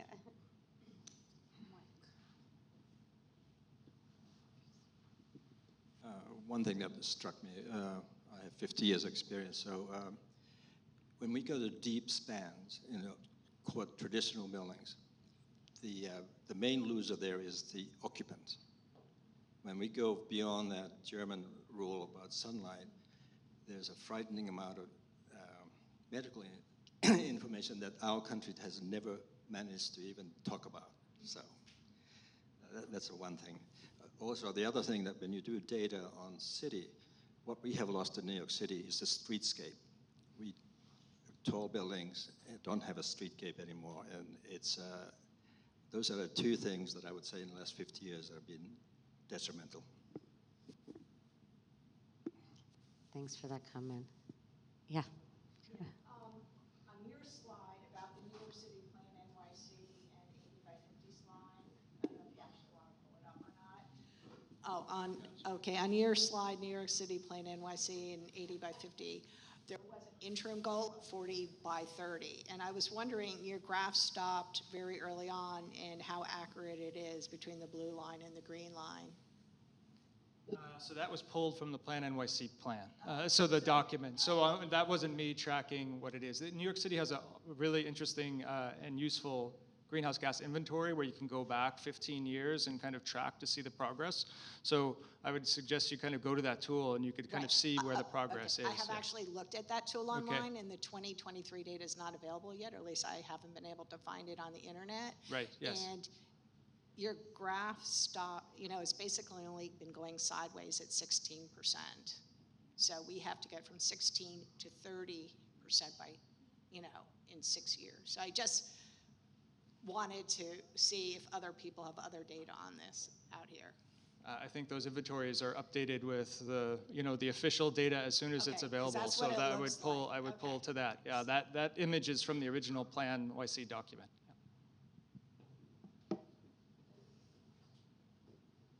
Hi, thanks for the talk, really interesting. I had a question about, there's been a lot of talk about carbon, measuring embodied carbon. As it relates to the broader topic of sustainability and environmentalism, what sort of data plays into that? Carbon seems to be the ultimate focus, but what other kind of metrics or measurements maybe aren't getting talked about as much? Thanks.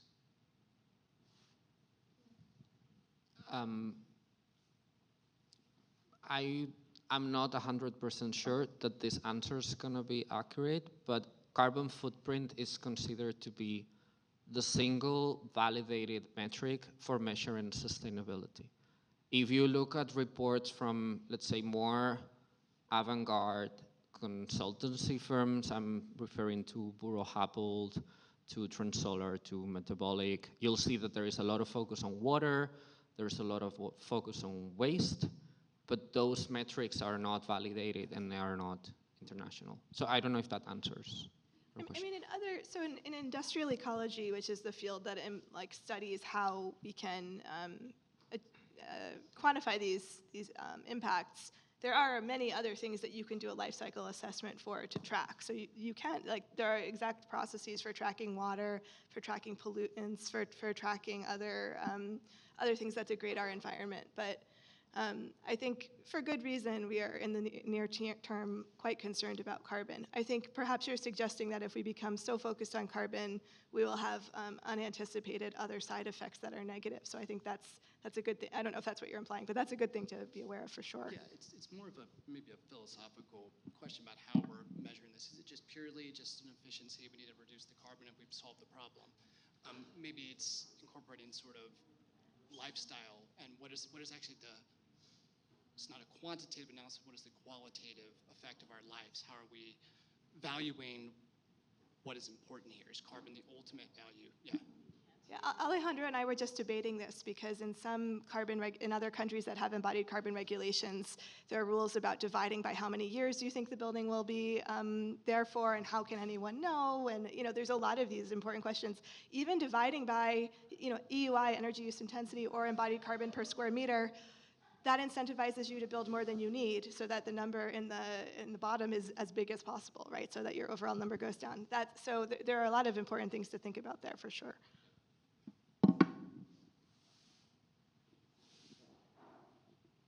I'd like to ask kind of a fun question, because I love the way, Sarah, how you opened up this this discussion with the bottle of water, and this notion of great consumption for taking information. So I want to ask the panel, how does that impact that provocation? How does that impact your practice or research? It doesn't. I would love to tell you that we have systems in place to prevent overuse of such tools, and the only thing that I can tell you, I'm in charge of the AI platforms of Ion Studio, so I control the token kind of like back and forth with OpenAI, and we tweak the way people prompt so that we would consume less tokens, but because we're stingy. So we want to spend less money. If that trickles down to less water on the bottle, I'm happy that this happens, but we are not measuring that at the moment. And that's, I mean, I'm sad to answer this, but this is the honest answer, we don't. I think I'll just say, I mean, I think it reinforces the need to have this data in the first place. So, I mean, data centers, I mean, the amount of energy generation associated with data centers and, you know, that intensity around computation is something now, when we start to track how much data center space, for instance, in an office building in New York City is using, we could start to break that out, understand it a little bit more, and really begin to figure out ways to target policies to address it. So it comes back to this philosophy around, you know, being able to measure something and being able to take action on it. So in our work at the policy level, kind of at the city level, that's how we're thinking about that. The nice thing about energy and carbon is that they're all in the same units, so I can decide, did I save enough carbon by asking ChatGPT how to make my building less carbon intensive to justify it? I mean, ChatGPT has terrible answers for that right now, so don't ask. But it could be part of the life cycle, essentially, if we decide these tools are really useful. Yeah, and I think what I wanted to bring up is that also how we build things and the tools that we use are part of that carbon life cycle. And I think sometimes when we think about technology or generative AI, we don't often like put that into the life cycle, but also that we need to kind of push to take action, because it gets back to this, how do we take action? And so you have to have that quantifiable measure to understand, well, how much are we actually using? We're still just learning this about generative AI. There's so much controversy around how much does ChatGPT 3 versus 4 use, or does Bard use more, or does Google use more? And it's really dependent on where these data centers are, the algorithms that they're using, and it's a number of different things. But I do think that we need to push for policies. So this is where my kind of urban planning hat is coming on. We need to push for policies that are kind of pushing governments to make sure these data centers are also part of the decarbonized question, right? And that they're also building data centers and that'll divert water from reservations in the West. And so how are they affecting people? Which gets back to your point, right?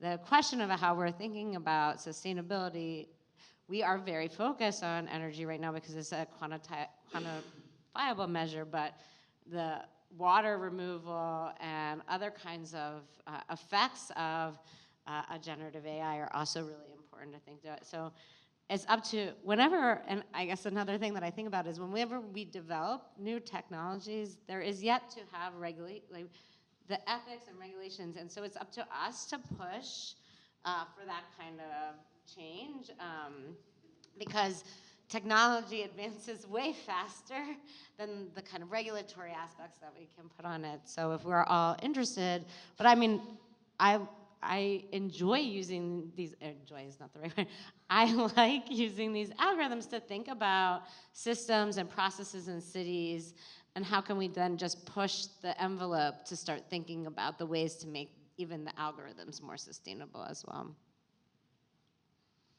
There's a question back there. I had two observations and sort of questions, but the first had to do with Konstantin's graphics about energy use, where at a quick glance it almost looked like energy use equals density, and I know that's not the case, but I'm curious, it reminded me a little bit of McHarg's early urban mappings, that everything bad was concentrated in the cities, and I just want to know, is the data the first part is the data really informing you more about the comparative energy use of density? And I think the second thing that was really fascinating about what Caitlin said is the notion that architecture tends to be bespoke, one-off design products, but yet the systems themselves are replicable and can be adopted. And though it's nobody's favorite thing, when I came to New York, nobody built with block and plank.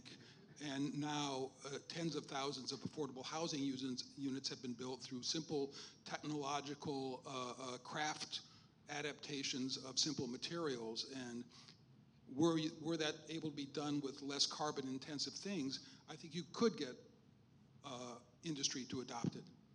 So however you want to riff on either of those things, that would be great. I think we have time for one. There's one more question back there. Oh, yes. Answer this question. Sorry, answer this question. Guys, sorry, I was getting to the next one. You can hear the question and then... Okay, yeah, no, answer the question, yeah. Okay. Sorry, no, answer. Sorry, ask your question and then we'll answer all of them together, yeah.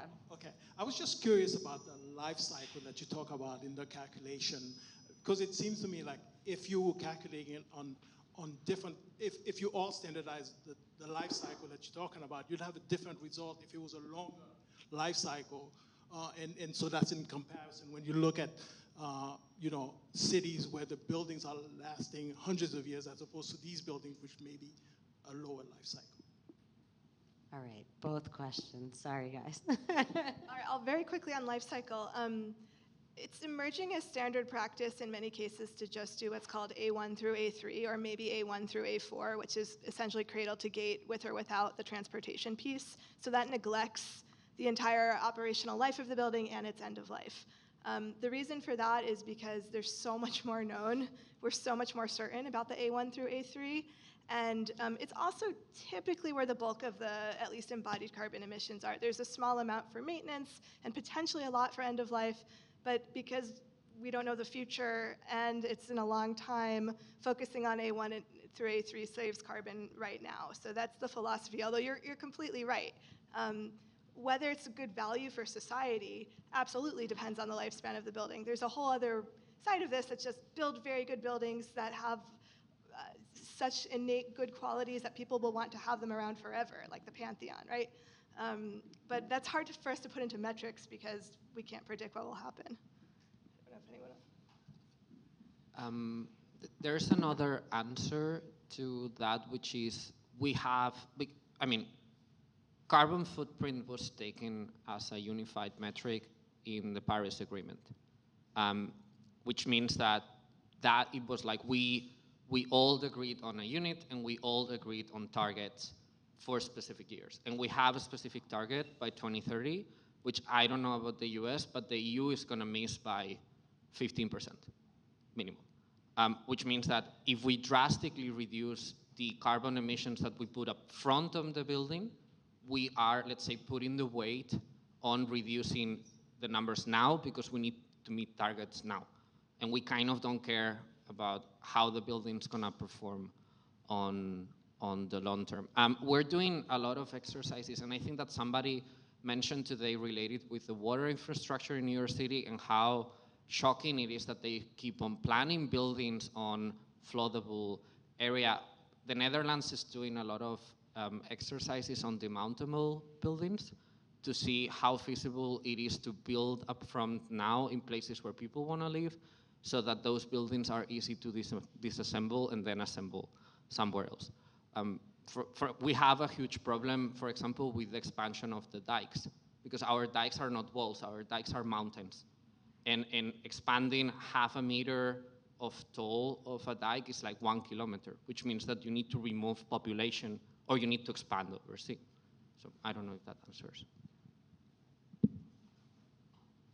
I think we're ready, but I kind of want to bring it back because one of the things that I was thinking about with data at the beginning was also, you know, when Caitlin was showing how she's using generative AI, she had to build that data set. And I think that's what I meant about missing data within generative AI systems, right? Right now what we have in generative AI systems is data that is known in the world, right? That we can grab very easily. But if we want to start to use it to think about energy modeling, energy systems, and other things, we have to build those data sets. So I think what was really interesting about Caitlin's talk is she actually had to build this model of different forms in order for us to be then thinking about using it in generative AI. So kind of bringing the loop back, but I think that is actually the next digital frontier, is if we are to use generative AI, what urban systems, what architectural systems, what kinds of data do we need to build into those models and in order for us to use them for types of life cycle analysis. So on that, I will transfer it over to Fu, and then we will move on to our final keynotes. Thank you so much.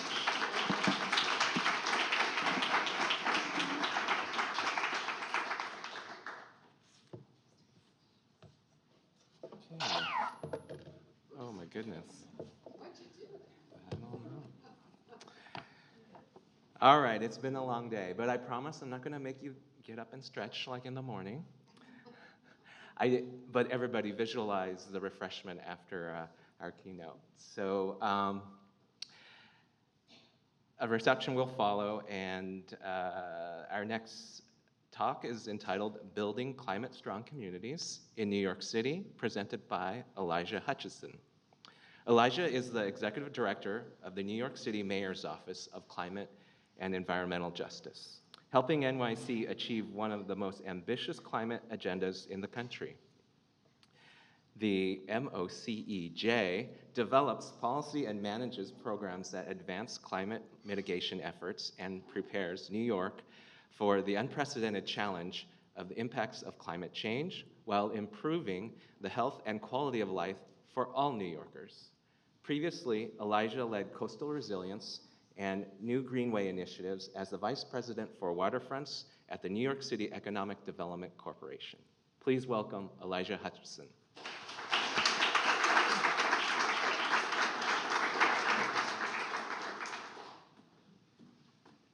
Hi, everyone. Good to see you, and thank you for having me today. I hope you had a really wonderful day of programming, and I really appreciate all the hosts here. So my name is Elijah Hutchinson. So good to see you here today. So while I lead the city's climate office, I'm not going to get into climate data today. Most of you already know the challenges we're facing, but know that the way that New York City was transformed by the Erie Canal in the 19th century, transformed again by the introduction of the subway in the 20th century, New York City will be transformed perhaps most significantly by the impacts of climate change in the 21st century. These impacts, however, are going to be global and not local. And with that transformation that is that profound, the central question I grapple with is, how do we not leave the most vulnerable behind? The people who contribute the least to climate crisis but are most heavily burdened with its impacts. And this is why I'm not actually leading a traditional climate office, driven by community advocacy and political leadership that goes back several administrations. We have some of the most ambitious climate targets already in place. We're striving for 100% renewable energy by 2040, an entirely carbon neutral city and state by 2050. And we have even more near-term targets, like halving our transportation emissions by 2030, only about 5 years away, which is why we're requiring every single rideshare in New York City be electric or handicap accessible by 2030. But how do we really get there? Is it possible to achieve 100% of anything without bringing everyone along? And what will New York City look like in 2100? And will we do a better job than what we did for the previous 100 years? And this is why this isn't a traditional climate office. This administration combined several mayor's offices into one, the Mayor's Office of Climate and Environmental Justice. The first mayor's office with environmental justice in its title, bringing together for the first time our sustainability, resilience, environmental remediation, environmental coordination, utility coordination, urban agriculture, all under one umbrella office that centers environmental justice, equity, and wellness in our climate policies and programs for the New Yorkers of today and the future New Yorkers of tomorrow.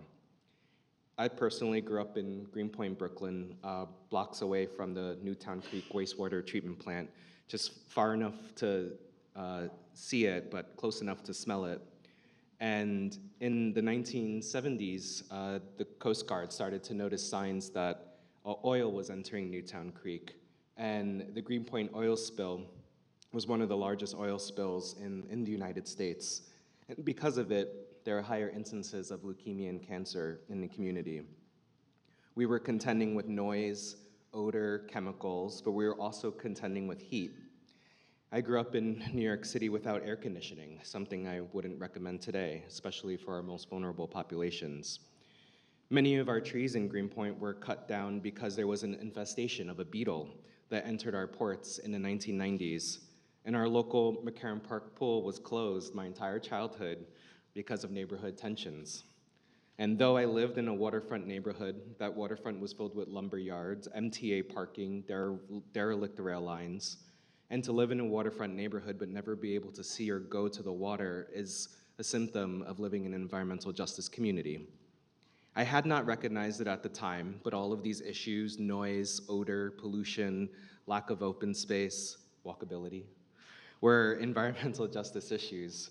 And so if you care about how loud New York City is and how polluted it seems or how unreliable it is to get to work on the subway, you might also be an environmental justice New Yorker.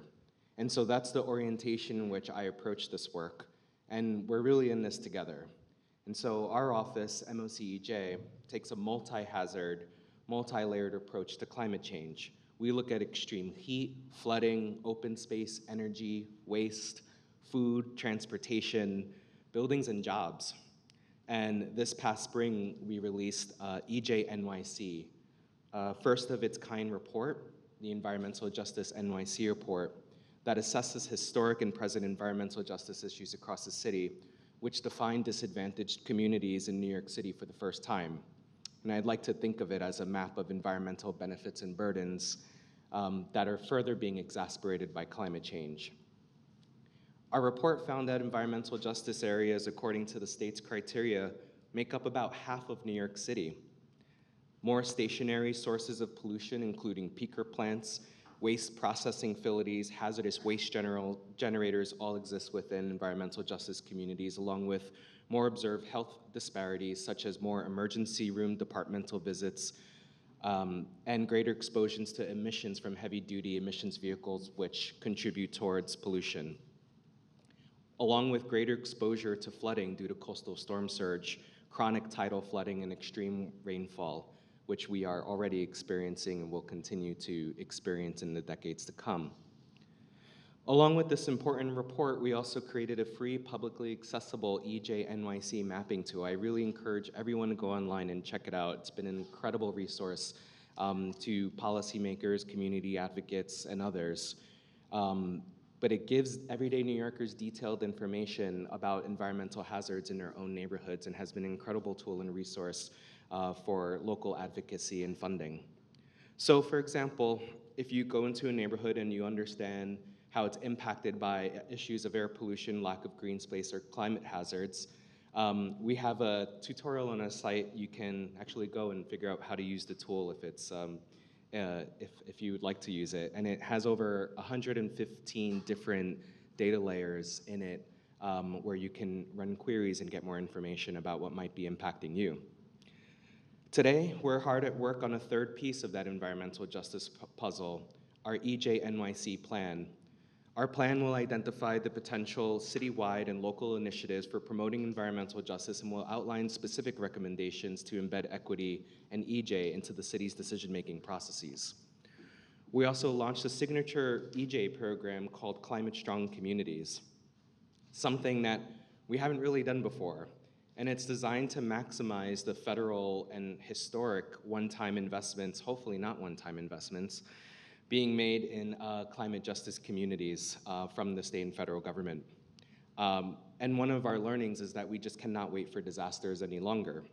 We're working now with communities before these disasters strike to scope out community-led and neighborhood-based adaptation projects and pitching them together to the state and federal governments to take advantage of these investments being made in communities. We are in 15 communities in all 5 boroughs and have applied for hundreds of millions of dollars.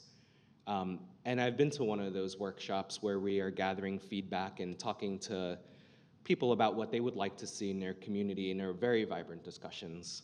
But here's a few things that people have to say. Hurricane Sandy happened over 10 years ago, so why can't communities and homeowners get flood insurance? People look at sustainability like it's for wealthy, affluent people, like poor people don't deserve art, like poor people don't deserve sustainability. That's not actually true. We actually do deserve it. There are a lot of resources to keep residents where they are, but are there resources to move us forward? When you're acknowledging climate change, it almost makes you feel helpless. But being heard in a space like this makes you realize, okay, there's someone listening, there's someone paying attention. One thing that has come out of the Climate Strong Communities program is that our understanding of extreme rain is, of course, an increasing problem. And anyone who's been living in New York City in recent years has noticed this impacts and seen a new kind of more intense and unpredictable kind of rain. To address flooding, and if you would like to observe real-time flooding impacts, we actually launched a system of flood sensors across New York. Well, we'll be having 500 sensors in place where you can go today and actually see that there was sunny day flooding that happened today in the Rockaways off of Jamaica Bay. And any sensor across the city will show you all historical flooding at that location. We also are working with our partners with the School Construction Authority, the Department of Environmental Protection, the Trust for Public Land, to open extreme weather playgrounds in schools, saving more than 5 million gallons of stormwater a year. These use the latest technology and information to map stormwater so that we can avoid it being released into our waterways during heavy rain events, further causing pollution with combined sewer overflows. Another flood tool in our toolkit is green roofs, which absorbs stormwater, mitigate extreme heat, reduce building energy use, improve air quality, enhance biodiversity, and can even produce food. Governor Hochul recently signed a renewed green roof tax abatement, and that will equitably expand green roofs within New York City. As serious as a threat of flooding is, heat is the deadliest climate threat in the city and nationwide. Because of heat, we lose 350 New Yorkers a year to heat-related illnesses, and Black New Yorkers are twice as likely to die from heat than white New Yorkers. This year, we're launching New York City's first tree master plan. People are really excited about this. Everybody loves trees. And we're aiming to cover at least 30% of New York City in tree canopy to cover and cool our outdoor areas to make sure that we expand our urban forest. And our partners at New York City Parks have set a record for tree planting this fiscal year, around 18,000 trees at a time when budgets are stretched. And to address indoor cooling, we're standing up a maximum indoor air temperature policy to keep people safe in their homes. Just like we have to make sure temperatures don't drop to low levels in the winter, there will be a requirement to provide a cool space in your apartment during our increasingly hot summers so that your home remains healthy and habitable. Air conditioning saves lives, as does heat pumps. I'll get into that in a second. While citywide residential AC prevalence is generally high, there are communities where as much as 25% of people don't have access to air conditioning. Among those New Yorkers who died of heat-related illnesses last year, where we had information about the prevalence of AC, none of them had air conditioners. I mentioned earlier that we're taking a multi-layered approach to climate. One example of that approach is to embed social resilience into climate infrastructure.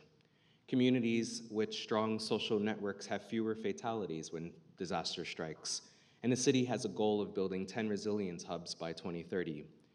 These resilience hubs are existing community spaces or new ones that protect people from climate-induced hazards such as flooding, extreme heat, power outages. They have backup power, reliable heating, reliable cooling, charging stations, medical refrigeration to serve communities before, during, and after emergency events. Most importantly, though, Resilience Hub can serve as accessible space for socializing, hosting community programming, building social equity in historically marginalized communities, and they support social infrastructure. The Department of Housing Preservation and Development is incorporating resilience hubs in areas that are at high risk of flood and storm-related disasters, and NYCHA is also planning a network of resilience hubs across its campuses. This past month, DOHMH, the Department of Health and Mental Hygiene, and WEAC, the city's first environmental justice organization in New York, and our office submitted a grant application for a new East Harlem Resilience Hub. That work is a perfect encapsulation of everything we're aiming for, which is wellness and social resilience, reduced emissions, and backup power. Another action we're taking on sustainability is reducing barriers to installing rooftop solar and energy storage systems, also known as batteries. That helps achieve the city's emissions reduction targets and clean electricity targets. One barrier to rooftop solar and storage on residential buildings is access to adequate project financing. And so far, we've been able to meet most of our solar commitments by building solar on schools. On Earth Day in April, we received important news about solar. New York State won $250 million from the EPA Greenhouse Gas Reduction Fund to help low and moderate income households in all 5 boroughs install solar. And New York State's allocation was the largest of all winning states. And we'll have much more to say about launching a public solar NYC program soon. But because you all work in planning and the building professions, you all have heard about Local Law 97, which requires around 50,000 large-scale buildings to cut emissions 40% by 2030 and 100% by 2050.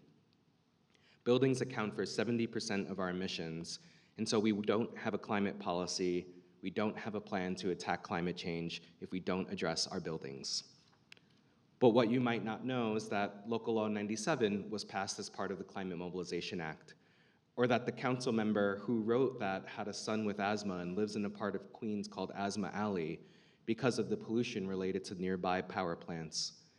And Local Law 97 is not just a climate law, but it's also a health law.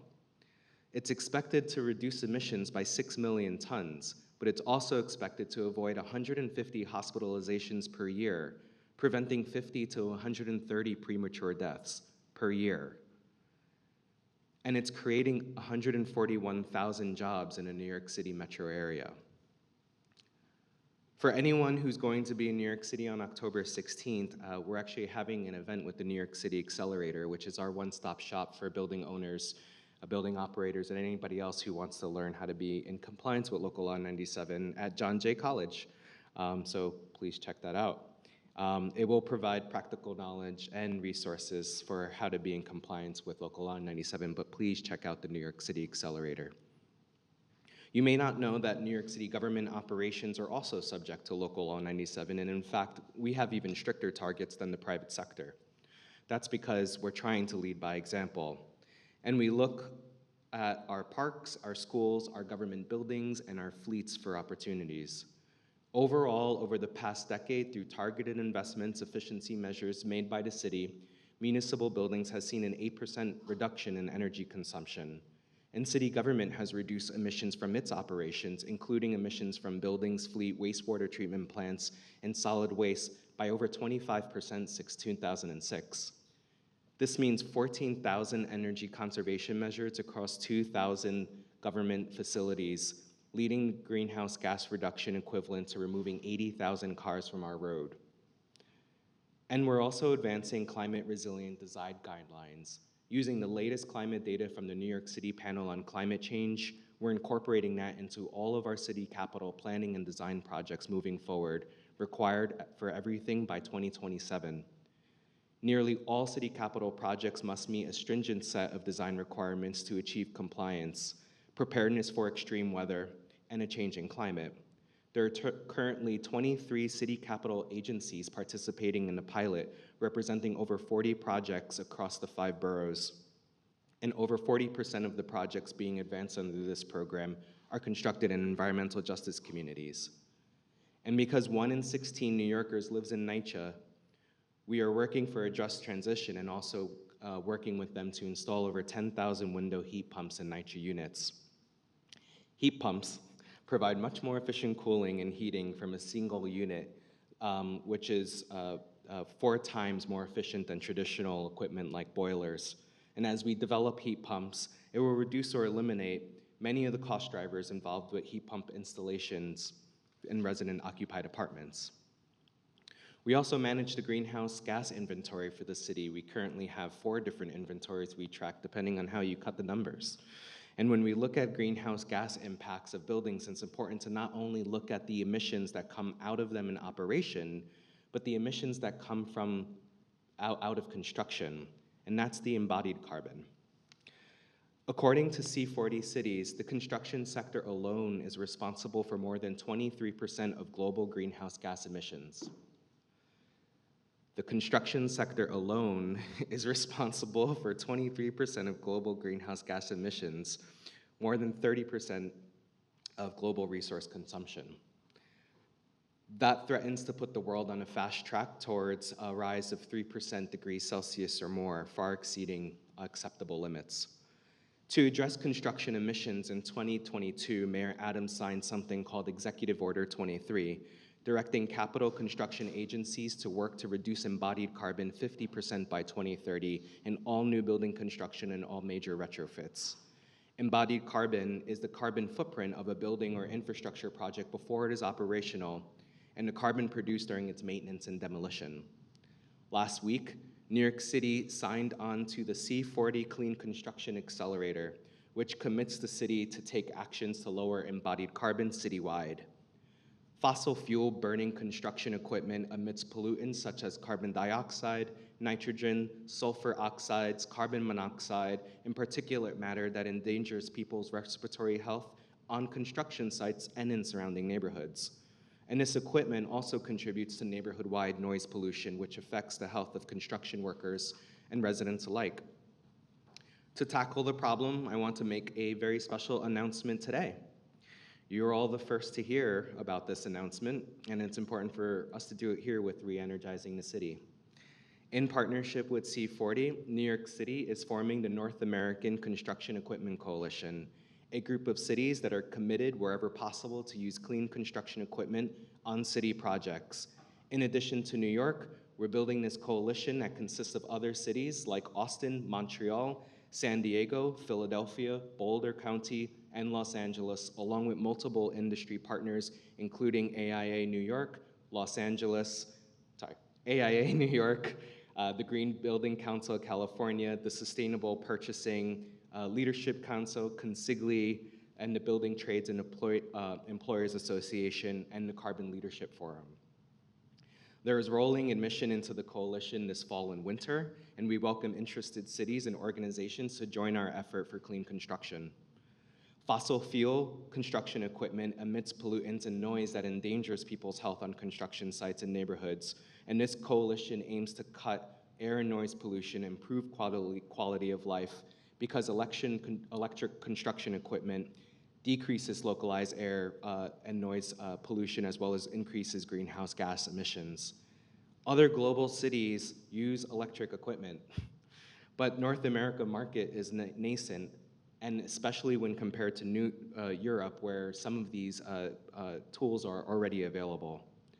By forming this coalition, we know that we will spur significant market growth for electric construction equipment, a huge problem with advancing these objectives forward.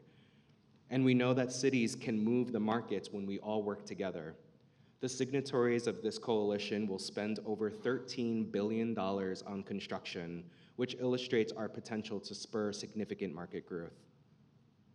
In the fall of 2024, MOCEJ plans to create a comprehensive inventory of electric construction equipment on the market for coalition cities to start to specify for their own context and identify their needs.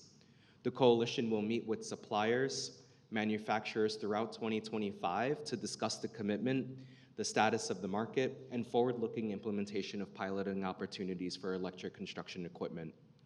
New York City intends to convene a formal roundtable in the first quarter of 2025 for stakeholders to share out about progress, barriers, and challenges all in one space. And I encourage you all to share this information about the North American Electric Construction Coalition far and wide, because we need industry professionals to begin talking about electric construction equipment as a critical environmental justice solution in our cities. And I think I see Sylvie here, who worked on this from our team. Hi, Sylvie, and congratulations. Please reach out to Sylvie if you have questions.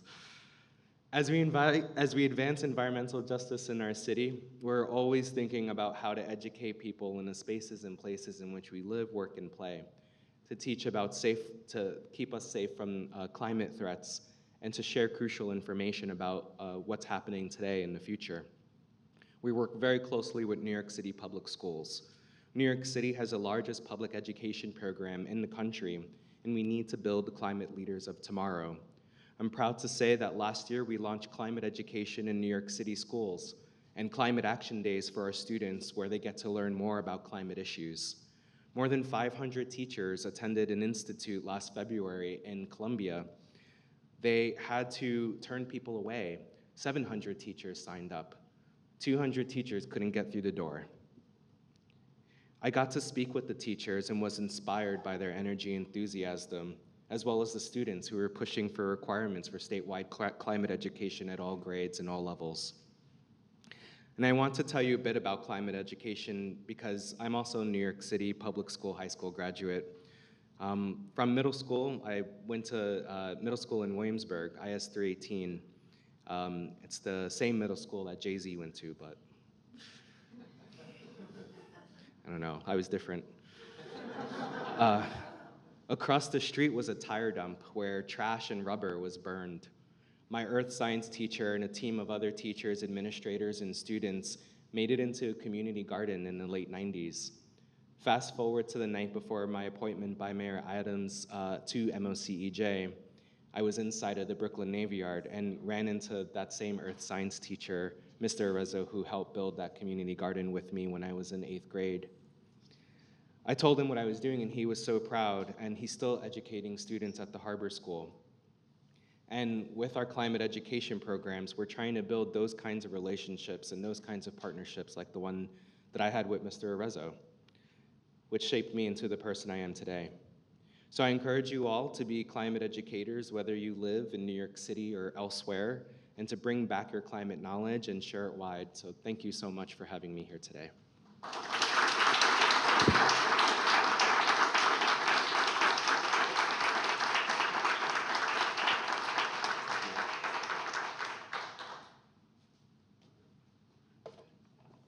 Thank you, Elijah.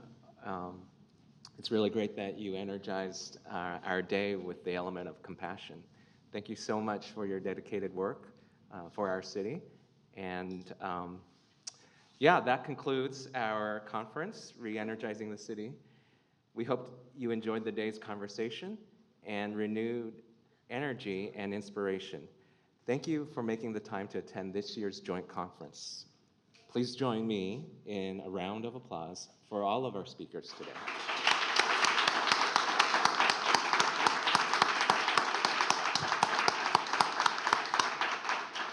And also for the Conference Planning Committee and the CFA staff to help support the day. And we'll then open up for the reception right behind me. Thank you.